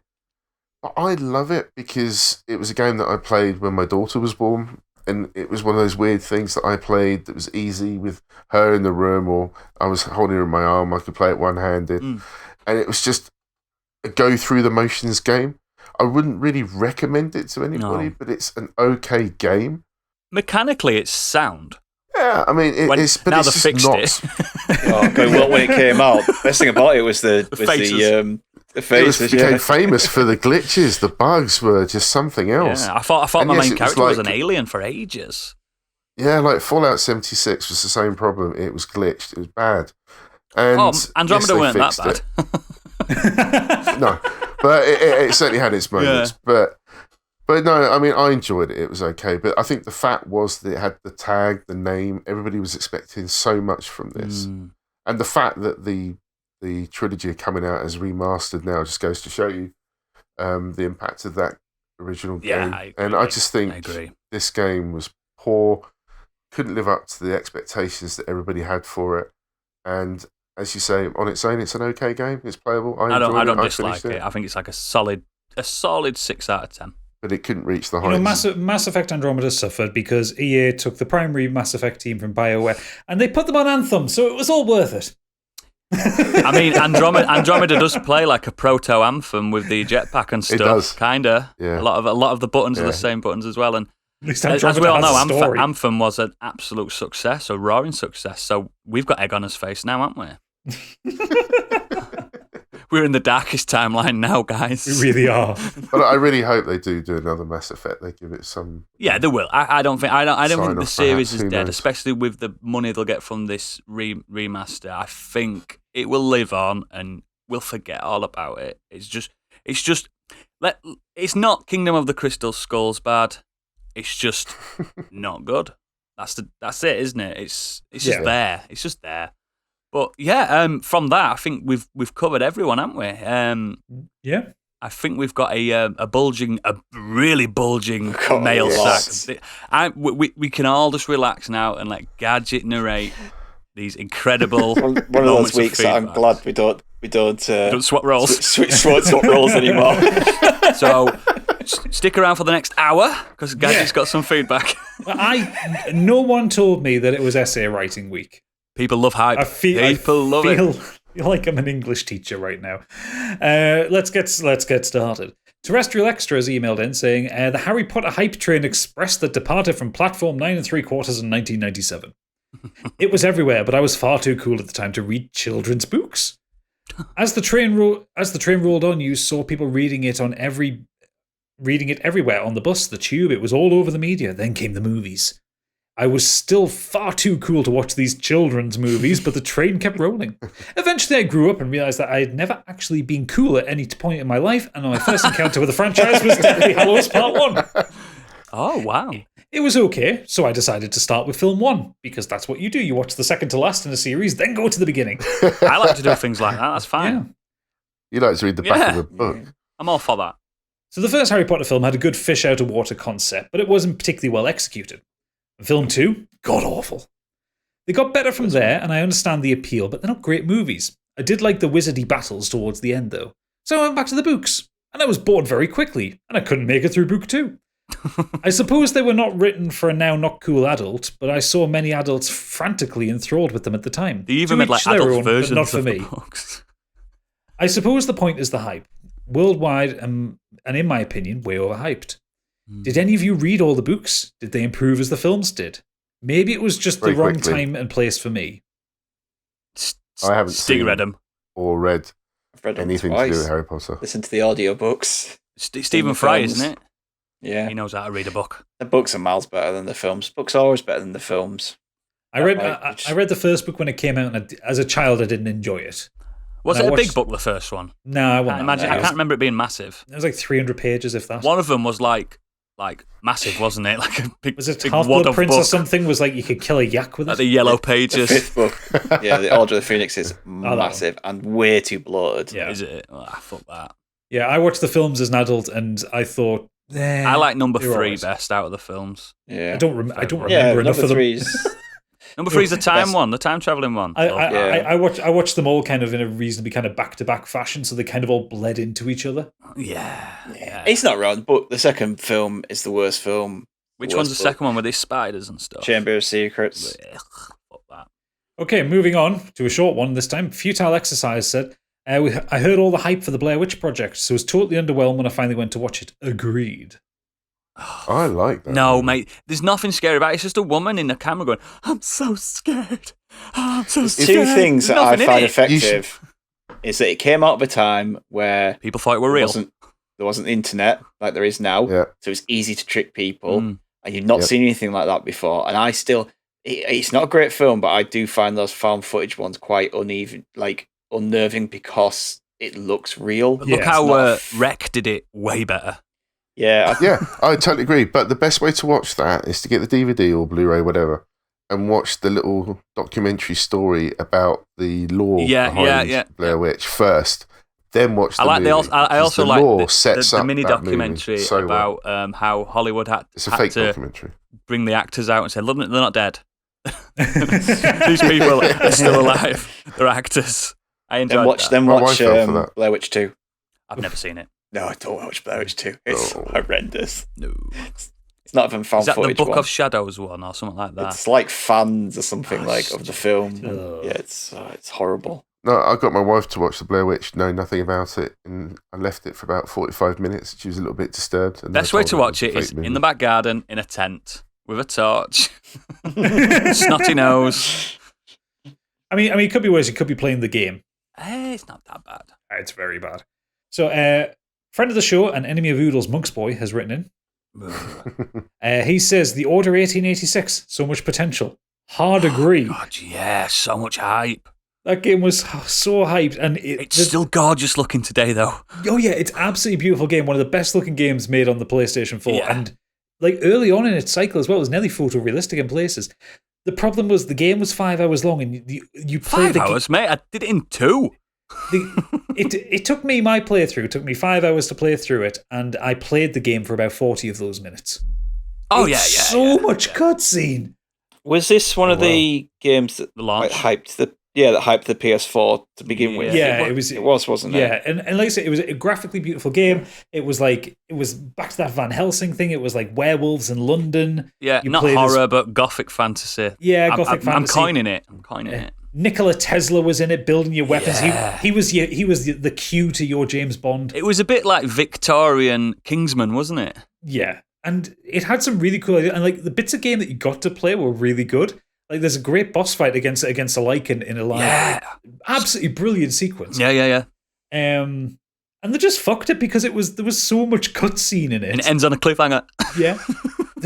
I remember, How's that game not been free? I don't yet? It has It's been. been out. It's been on PS Plus. No, it hasn't. Not for PlayStation Plus. It hasn't. No, because I've got I just downloaded It's been every- cheap though, hasn't it? it's been very cheap. Yeah. It has. I remember there's 14 chapters in the game, and I remember at a point when I was playing through it, I went through 3 chapters without pressing a single button. Yeah, I think the last chapter is all dialogue, isn't it? It is, yeah. Yeah, 14 chapters in a 5-hour game. Because they're not Exactly. very long. Not very long at all. The first chapter is 5 minutes long. Do you know what I mean? It's one of those. Oh, it's Was absolutely. it directed by Kojima? No, by is, any is chance? it Ready at Dawn that did this? Yeah, who are now just doing VR games, I think. Yeah. But you can see why they went to that because it is quite a It's a technology studio. it's a Yeah. tech demo. Yeah, they're basically the modern equivalent of whatever goes on in John Carmack's head. Yeah. You know, yeah, they just create basically. incredible technology but don't know how to put it into a game. Yeah. So Tig has popped up with a controversial opinion following last week, saying he would like to nominate Breaking Bad as an overrated show. Oh, It's dear. not to say it isn't a Boo. good show. It most definitely is. But I was sold a story likened to Michael Corleone of The Godfather, my favourite series of movies. The emergence and story of a criminal kingpin. Breaking Bad had its own story, and while not perfect, it's genuinely great at times. But Walt is no Michael. He is no leader of men. He is selfish and cruel without the grand strategy of The Godfather. Jesse Pinkman was the true hero of that story, and his humanity, contrasting against the wastrel of the early episodes, is what really makes that show. I would also like to mention the following. The personal history of David Copperfield. I adore Armando Iannucci, but that was dull, even with a stellar cast. Cyberpunk 2077, no game could live up to that hype. Fallout 4, Dullsville. I played all of it. I gave up on Fallout 4. I finished Just did not enjoy it. Fallout 4 last year. I started it when it first came out, and I just was like, wow. Yeah, I agree. I think I heard a lot of good praise about David Copperfield as well. Yeah, I did. I've not watched it yet, but yeah, Probably don't need to know. yeah, certainly critically it got a lot of good praise. Yeah. I kind of agree with what Tig's saying about Breaking Bad. Like, I love Breaking Bad. I think it's a great show. But I also watched Breaking Bad years after it had finished. Yeah, we were Like- saying that last week, weren't we? Yeah. Where we're all there going, yeah, you can't deny this is a good show. But Yeah. I didn't watch it. I was a bit like, not underwhelmed. Underwhelmed's too strong a word. Yeah, no, I wasn't underwhelmed with it. I think the problem was, I think if I'd watched it as it aired and had that week between each episode and you build that hype up in your own head you're with in it, there, aren't you? I think I probably would have gotten on the hype train there. But after seeing it afterwards, it's a great show. But it's not what people said it was. I discovered it on Netflix when Yeah. it had first been put on there. I was at the first big and Netflix I fell thing. in. It's Yeah, no and Better I fell Call in love Saul, with is it, I thought it was guys? so good. No, No. I love Breaking Bad, but I think Better Call Saul is great.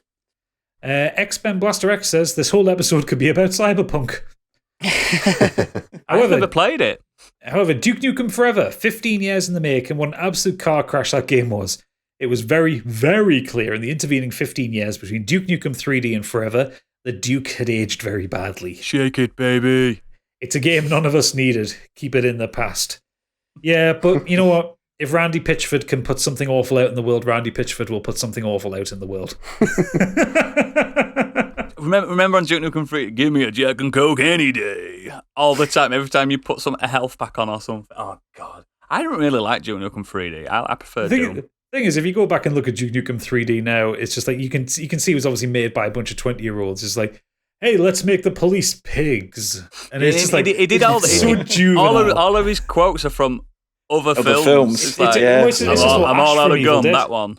Fucking, yeah. Oh, God. Hail to the king, baby. Yeah, groovy. Yeah, it's ripped off of Evil Dead, of They Live. There's nothing original in Duke Nukem, is there? No. I never understood the hype for Forever. I know it took so long and everyone's like, here we go. I never understood it. And there's a little RC level, isn't there, where you're in a little car? Yeah. Like, I think the daft thing about Duke Nukem Forever is the DLC that it got was the best bit of the game. Like, it's actually genuinely a really good set of levels. Yeah. But the base game itself is a trash fire. I think the hype was just the fact that 3D was massive. Oh, and, yeah, like, you quite can't zeitgeisty, and it was like, oh, yeah, the next game, it's going to be amazing, and then they just never did it. And then by the time they did it, it was like, fuck is this? I think the other thing as well is like the game was obviously it was built several times over, but the mechanics they put in would have been great in 2000. Yeah. Like if Duke Nukem Forever came out as it is now in the year 2000, people would hail it as better than Half-Life, you know. But it's because it was revolutionary compared to 1996. The problem is it wasn't revolutionary compared to 2011 when it came out. yeah, absolutely, man. And the fact that his character's been reduced to an add-on in Bulletstorm. Yeah, and he's not even the best character in it. Although to be fair, I'm pretty sure that any game that starts with your main character talking shit to a pair of twin strippers that are giving him a blowjob is probably not a good way to start a game. Agreed. Hang on, I'm just trying to see where I can buy it. You probably get it on GOG, mate, for cheap. Leroy Francisco's come in, said Brexit. And that's all we're saying on it. A lot of hype, weren't there? A lot of hype. But we're not allowed to discuss it. No. Seriously, though, the Matrix sequels were bad. Also, Star Wars Episode 9. I don't mind Episode 8, but Episode 9 was a load of nonsense that threw Episode 8 under the bus. And I agree with that, because I really like Episode 8. I know a lot of people don't. But Episode 9 ruins it. Episode 9 makes Episode 8 worse in comparison because it just undoes so much because Disney. Like, if the threads that were started in Star Wars Episode 8 were allowed to continue and be finished off properly in Episode 9, I think people would look at The Last Jedi much better. I mean, Star Wars should have just been the original first three films. The last three, the hype they failed to deliver on the hype. I mean, coming back with the new Star Wars. Oh, we've got a new trilogy. Massive. Yeah. Like the news of it's huge. Everyone's amazing, and they didn't deliver on it right. at all across the whole trilogy. Even I enjoyed parts of it. Yeah. The trilogy itself is just a mess. It didn't help that Episode 7 was just a remake of the first film. Yeah, it is. Like nearly Really beat is. for beat. At least remake Empire. Yeah, exactly. Nimrod Hicks says, "Dear, more or less enjoyable." He's at it again. What? This needs to stop. My hype train offering this time, I solemnly promised myself I wouldn't buy No Man's Sky. Then ended up grabbing it day one from the supermarket. Played for about 2 hours, and it never saw the light of day again. Oh no. Also, every builder to a major international footy tournament, every single time I get it with, this time it'll be different. Look at the quality of our side. Until the inevitable failure. However, we got to the semis last time and have improved under Gareth Southgate, so you never know, it could be different. I love it when Gadget Don't says do it, these type of don't do it, words. Nimrod. He's not into football, but when he starts talking football because he's reading something, it's so impressive. Well, the thing is, I'm reading it out loud, but in my head, there was just a clown with a box going. Yeah, that's what I'm thinking. my favourite thing about No Man's Sky ever is the Jurassic Park piss take. Oh God! Yeah, that little music that they play. Please insert it. Just look up No Man's Sky Jurassic Park. So funny. It's so good. The most fucked up thing is No Man's Sky now is brilliant. It's a great game. It's too late. Yeah. It's as was the memes that I brought out several episodes ago. We need the Gordon Ramsay. It's fucking raw. We need more time in the oven. It was so raw. But, yeah, agree. Yet again with football stuff, it's like, come on, but believe. Come on, we still believe we can do it. Coming out. Nice. Okay, so I'm stealing myself for this one here because Deadbeat Punk's written in again. Team are coming home. Oh, he's And here.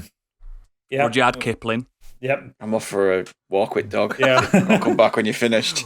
We're only joking. We love it. Dearest modelling esquags. Don't know what an You know what that esquag is. I hope you all look as well as you sound. No, not today. No. Well, to be fair, you do look as well as you sound. Like hammered shit. So he starts off with, I have been a Fallout fan since witnessing my first gratuitous death animation. I happily stomped around the post-apocalypse wasteland, stealing, killing, and insulting everybody I met. Sounds like he's just general day on his way to work.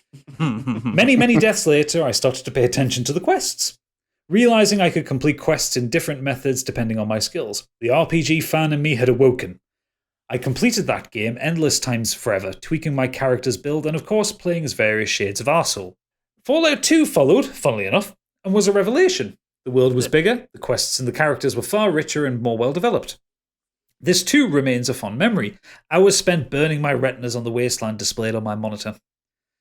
There is outrage at this part of the tale. Black Isle were in the middle of making Fallout 3 titled Van Buren. It promised to be a game to dwarf their previous efforts, but we never got to see this project as Interplay sold the rights to Bethesda. I was a member of a forum called No Mutants Allowed at the time. That place was course it nuclear was. for years afterwards. I've heard of that place. Bethesda was going to ruin our beloved franchise. Fire and pitchforks. If Twitter had existed at the time, Todd Howard would be ducking from virtual Coke cans full of battery acid. Can this episode be called Todd Howard? It might have to be.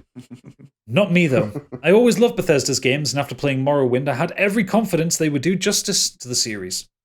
Fallout 3 landed and came with a little lunchbox and a bobblehead. I have that set. Fucking outstanding! They nailed the setting. Leaving the vault was jaw-dropping, and Liam Neeson was me da. Yeah. The naysayers tried to continue their narration of Bethesda's entry not living up to the older games, but they were robbing themselves of an excellent experience. By the time all the DLC rolled out, I was more than satisfied with my time in the Capital Wasteland. Yep. Mothership Zeta, that was so good. Oh, yeah. After Fallout 3, Obsidian entered the fray. Sharing a lot of DNA with Black Isles, we were finally getting the new Fallout experience from the guided hands of the original team. New Vegas actually gave us a lot of the elements of their cancelled Van Buren project. It took what Bethesda made and improved the story elements, including factions and modding weapons. The Mojave was the Mojave was a delight to explore and had tongues wagging for Bethesda's next entry in the series. There was quite a wait until Fallout 4 was announced, but announced it was at E3 2015, and better again, it would only be coming out a few months later. Wow. The Pip-Boy Special Edition was pre-ordered. Got that. Excitement levels peaked. I could have pissed myself sober. A lot of pissing. Yeah. Every screenshot and trailer teased a beautiful open world setting. It was at this point Bethesda really nailed their merchandising, and I took full advantage of this. Shot glasses, bobbleheads, keyrings, dodgy mobile phone games. Pip-Boy. Fallout 4 launched and Lady Punk accepted she would lose me for a week. Had my phone and my Pip-Boy ready to conquer the Commonwealth whilst bopping to the Wanderer. It didn't last that long. Lady Punk did not get her week of peace. They had turned Fallout into a looter shooter with shed building. They removed dialogue options, builds, and skills. You just endlessly leveled up until you gained all the skills you desired. The story was gash. This was a deeply average game, but as a Fallout game, it was a fucking disgrace. This was the last time I blindly pre-ordered. Todd Howard proved the no Mutants Allowed trolls right. They eventually ruined the series. But at least we got some cool merch out of it. I know Fallout 4 has its own fans, but Bethesda left the door open for Obsidian's Outer Worlds, so at least we aging Wasteland explorers can get our fix somewhere. Still haven't tried Fallout 76 yet. Bring back the growing option in VATS, deadbeat punk. Incredible, beautiful. But yeah, Outer Worlds exists, so just enjoy that. Yeah. But yeah, wow. What a beautiful epic that one was. Yeah, I don't understand the base building for I that. didn't do it. I just don't see why. Why? No, exactly. Why? Why? In its defense, because Fallout 4 doesn't really explain a lot of the base building stuff properly. If you play it in survival mode, it's essential and it is actually useful. Is it? So, because in survival mode, and this is kind of what they pushed into Fallout 76 as the core gameplay loop, you have to manage your hunger, you have to manage your thirst, your medicine, all that kind of thing. Oh, like New Vegas. Yeah, like New Vegas is survival mode or extreme mode or whatever it's called. Yeah. So what you have to do is basically, as you work your way through the world is so big you don't have fast travel. So you have to stop somewhere. You have to stop somewhere. So you build the bases as you go, and you you'll sit there and think, okay, I'm near Diamond City. I need to get this, that, and the other, or do this mission or whatever, I can get over to this side of the map, but I'm going to have to rest and come back and stuff like that. So the base building works in the context. You should have had that on standard difficulty. Well, that's it. The thing is, the base building works in the context it was supposed to be there for. But the problem is like accessibility and stuff, isn't it? It's the accessibility into it, but when you are tutorialized into it when you're building up Sanctuary at the very beginning of the game, it is the dullest thing in the world because you've got fucking Preston saying, "Go plant some crops, go build a tower over here, clean up all this litter." Exactly, yeah, and it's like it's the worst. Do I want that can? Is it useful? Do I want that can? Keep the can. Oh yeah, I'll pick it up. I'm too heavy. Fuck it. There is a lot to like about Fallout 4, and I really do still enjoy Fallout 4. It's got one of my favourite characters, Nick Valentine. Love him. Yeah, I would love Nick Valentine. Love Nick. But the base building thing is one of the best features that's explained in the worst possible way. Because by the time you get further into the game, you'll think, I can build a base here, but I don't fucking want to because that tutorial was so bloody annoying and it wouldn't let me continue until I'd gotten the precise screw in the right place or some shit like that. Like it's so in its defense, that is the good thing. I will agree though, some of the storyline is shite. There's only one good story in it. Like a good major plot line running through. Like, there's 4 possible endings of it, 3 of them are bullshit. Excellent. Is there any more mail? Yes. Excellent. Oh God. Sorry, my throat's going here. Is it another big one? Angry Kurt. Best boy Angry Kurt has come and says, "Hi, gentlemen. I'm going to briefly take this to football." Oh. Yes! Here we go! It's coming! Football's coming home. Come on, Gadget, sing. Very often a big match will get hyped up and then be a damp squib. Apologies to Biggie and Stig, but this was particularly true with the 2019 Champions League final between Liverpool and Spurs. After the spectacular semi-finals for both teams against Barcelona and Ajax, respectively. I didn't say Ajax. I bet you're expecting me to say Ajax. I was vaping then. I nearly fucking choked when you said Ajax. I'm like, fucking hell. After the spectacular semi-finals for both teams against Barcelona and Ajax, respectively, this game was hyped to the max and ended up being incredibly dull for the neutral fans. Can I quickly mention, if you've never ever seen football in your life and then somebody says, watch this match, oh my God, it's such a bad Honestly, match. it's not even for the neutrals until Origi scores that second goal right at the end. It was just fucking dull. We scored we scored within the first minute and then we pretty much defended on that. How do you all remember who scored where in these things? I can barely remember what I had for breakfast. I can tell you exactly, because we're football fans. You know how to get the ultimate weapon on most Final Fantasies. True. Do you know what I mean? Fair enough. It's the same thing. It just always baffles me how football fans go, well, that match in 1976, if he hadn't scored then, we would have won that one. It was like, the thing is with football, it's a secret nerd thing. It's stat heavy. There's a lot of things to it. It's for nerds. Honestly, yeah, unfortunately I didn't give a shit because we won it. Yeah, it don't matter. Once the final whistle came, I couldn't give a shit, but the match was poor. Boy. Especially, he's right, that the semi-finals before that were incredible on both sides. Kirk goes on to say, in media, I would go to films and Spider-Man 3. I was a huge fan of Spider-Man 2 and really hyped for Spider-Man 3, which ended up being pretty bad. Not the worst film by any means, but nowhere near Spider-Man 2. The bit when they make Green Goblin lose his memory. He's forgot who you are now. Well, it's the Peter Parker dance. Oh yeah. When he's got his emo fringe going on and he's giving it large in the middle of the street, pointing. The only good thing about Spider-Man 3 is that James Franco meme where he just goes, so good. Yeah. Like me and Kate, whenever we send something, like we just sent, me and Kate will send like that gift to each other if it's like an appropriate response to something. It's just like, I always forgot that Sandman's in it. I just I just forget. Where they just it's got a good intro to it. They changed up Uncle Ben's death to involve him, didn't they? Oh, yeah. Retconned, yeah. Oh, retconned it, yeah. Okay, so last up on the deck we have Ray. It says, hi, Modern Escapism. I remember back when video games still came in physical boxes, and every game shop will likely have had at least one poster of, are you ready for this, Oodles? Final Fantasy. Because we're going back there. What is he saying? When the PS3 was announced, the hype around its most important exclusive, Final Fantasy 13 and Versus 13, soon reached a boiling point. Yes. New graphics engine for next-gen consoles. New gameplay style promised to revolutionize the old turn-based formula. Not to mention all the new games sharing a universe telling an epic saga of a story. Is it the Fabula Nova Crystallis? Something like that. Yeah. However, it wasn't the case. The graphics were pretty, but not quite blowing anybody's socks off. The semi-action based battles I can't describe as exciting, while they seem to take away the fun of strategizing with the old turn-based design. The whole playthrough doesn't have any towns or cities, let alone a world map to explore. And the epic shared universe? The concept was scrapped at some point when the game was trapped in development hell. What was left behind was a convoluted mumbling of a plot full of self-made meaningless terminologies. However, despite all the trash talk, I still feel bad for Final Fantasy XIII. I don't. The franchise had been bearing the weight of pushing the limit for the for JRPGs for a long time. But times have changed. The gaming industry has grown out of that stage, and one company can monopolize a genre. But Square Enix still have to go with this over ambitious plans because it's a Final Fantasy title. It's a successor of 7, of 8, of many more. I would say between 8 and 13. People expected nothing less. Hopefully the title can go back to being a series of fun games in the future. 15 just looks like The Witcher.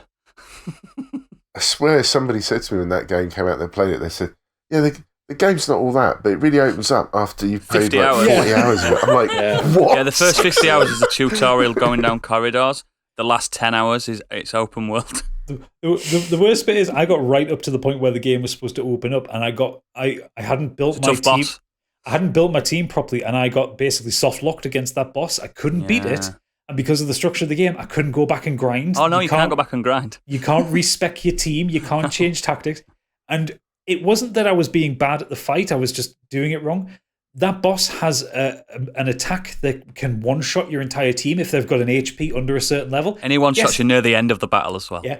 Guess whose maximum HP was like 50 points below that level? Because I put all my points into strength, not into HP. Yeah. And if lightning dies, everybody dies. Yeah. I fucking hated that game. With a passion. It's not good at all. It absolutely fascinates me that they can make like Dragon Quest XI and then Final Fantasy 13 from the same company. It's like you've said it now. You've got to go play it. Fuck. Bye. Yeah, but it's incredible how I know it's different teams and stuff, but it's just mad. Do they not talk to each other in building? And did 13 have another two sequels? Well, yeah, and the second insane. Final Fantasy 13 2 is the better of the trilogy, but it's like, still not good. Lightning Returns wasn't very good. It's worse than 13. Yeah. There's a timer on it. You have to complete it in a certain amount of time. Yeah. You'd be fucked, mate. And the weird thing is Versus 13, which is supposed to be like a fighting game based around Final Fantasy 13, became Final Fantasy 15. Yeah, it did. It's impressive how that can happen at Square Enix. The main character from the trailer was Noctis, wasn't it? Yeah. Yeah. Weird. So much Final Fantasy chat on this episode. It's like they're not even that good. Whoa. Wait while the wrestling special. Just throwing that line out there. Is that everything for the mailbag there? Yes, it is. I'm going to go lie down in a corner and dine.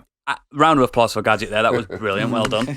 Well done. And round of applause for everyone that sent those brilliant bits of feedback. Thank you very much. We're going to let Stig wrap this up now with some socials. Everyone's favourite bit. Yeah, everyone loves the socials. You can find us on Twitter at modernescapism. On there, you'll find a link to all of our episodes, our socials, and our Discord. If you have any comments, you can either tweet us there or you can email us at modernescapismpod@gmail.com. We do some gaming streams, so come and watch us do that at twitch.tv/modernescapism. If Oodles isn't dancing on garage roofs this Saturday, he might do something. We'll let you know. I'm not going out for a while. Yeah. Mondays, Biggie will carry on his Biggie Die series as he continues to play through Dark Souls.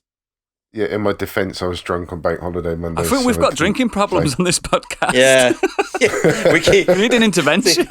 You two keep missing your streams because of drinking, and me and Gadget missed ours because shit. Oh, yeah. Well, yeah, that's not your fault. So yeah, we didn't get on our second player of A Way Out on last week. Server issues, wasn't it? Yeah, we couldn't connect to each other. There was server issues. Apparently, it was Apex. Yeah, someone. Yeah, I read on it. They absolutely destroyed Apex everything. Fucked the online servers. Yeah. So we played Sea of Thieves, which was brilliant. We still had a great time doing that. Yeah, fun watch, mate. I watched it. Really, really good time playing that. I threw up in a bucket and threw it on Gadget's face. Yeah. And then we played the game. It's nice to watch. I don't really I don't really like playing it that much, but I love watching it. Yeah, but we'll be back playing that. We will have played it again last night when you hear this, and we'll be back with that for as long as it takes us to get through. Yeah. So next week's episode, we are going to be doing fads. So Tamagotchis, yo-yos, Pokemon cards, troll dolls, or a stick in a tire if you are Biggie. That was actually a good joke. Twat. So fads. Let us know what fads you got into in your youth or you are still into right now. This might be the one that I get kicked off the internet with. we all know about your Pornhub comments. I've got worse than that, mate. I've fucking hell. I've been into some fads. Oh boy. Woo. Looking forward to Right. it. Guess, so that's listeners, guess which one of us was in a cult. I start the cult. And as ever, leave us those 5-star reviews. We really appreciate a good review, and just drop it on Apple Podcasts or wherever you listen to us. If you don't, we'll get Todd Howard to come around and see you. Yeah. With all his jank. He's going to come in like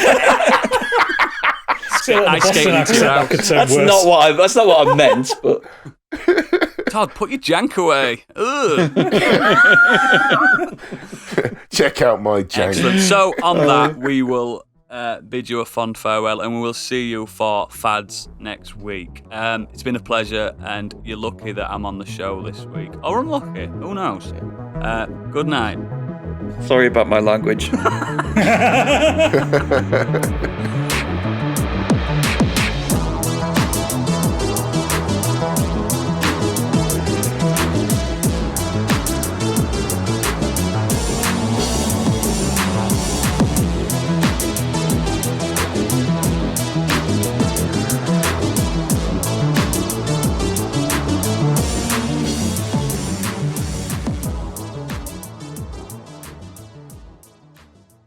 Someone's ordered takeaway without me. Bastards.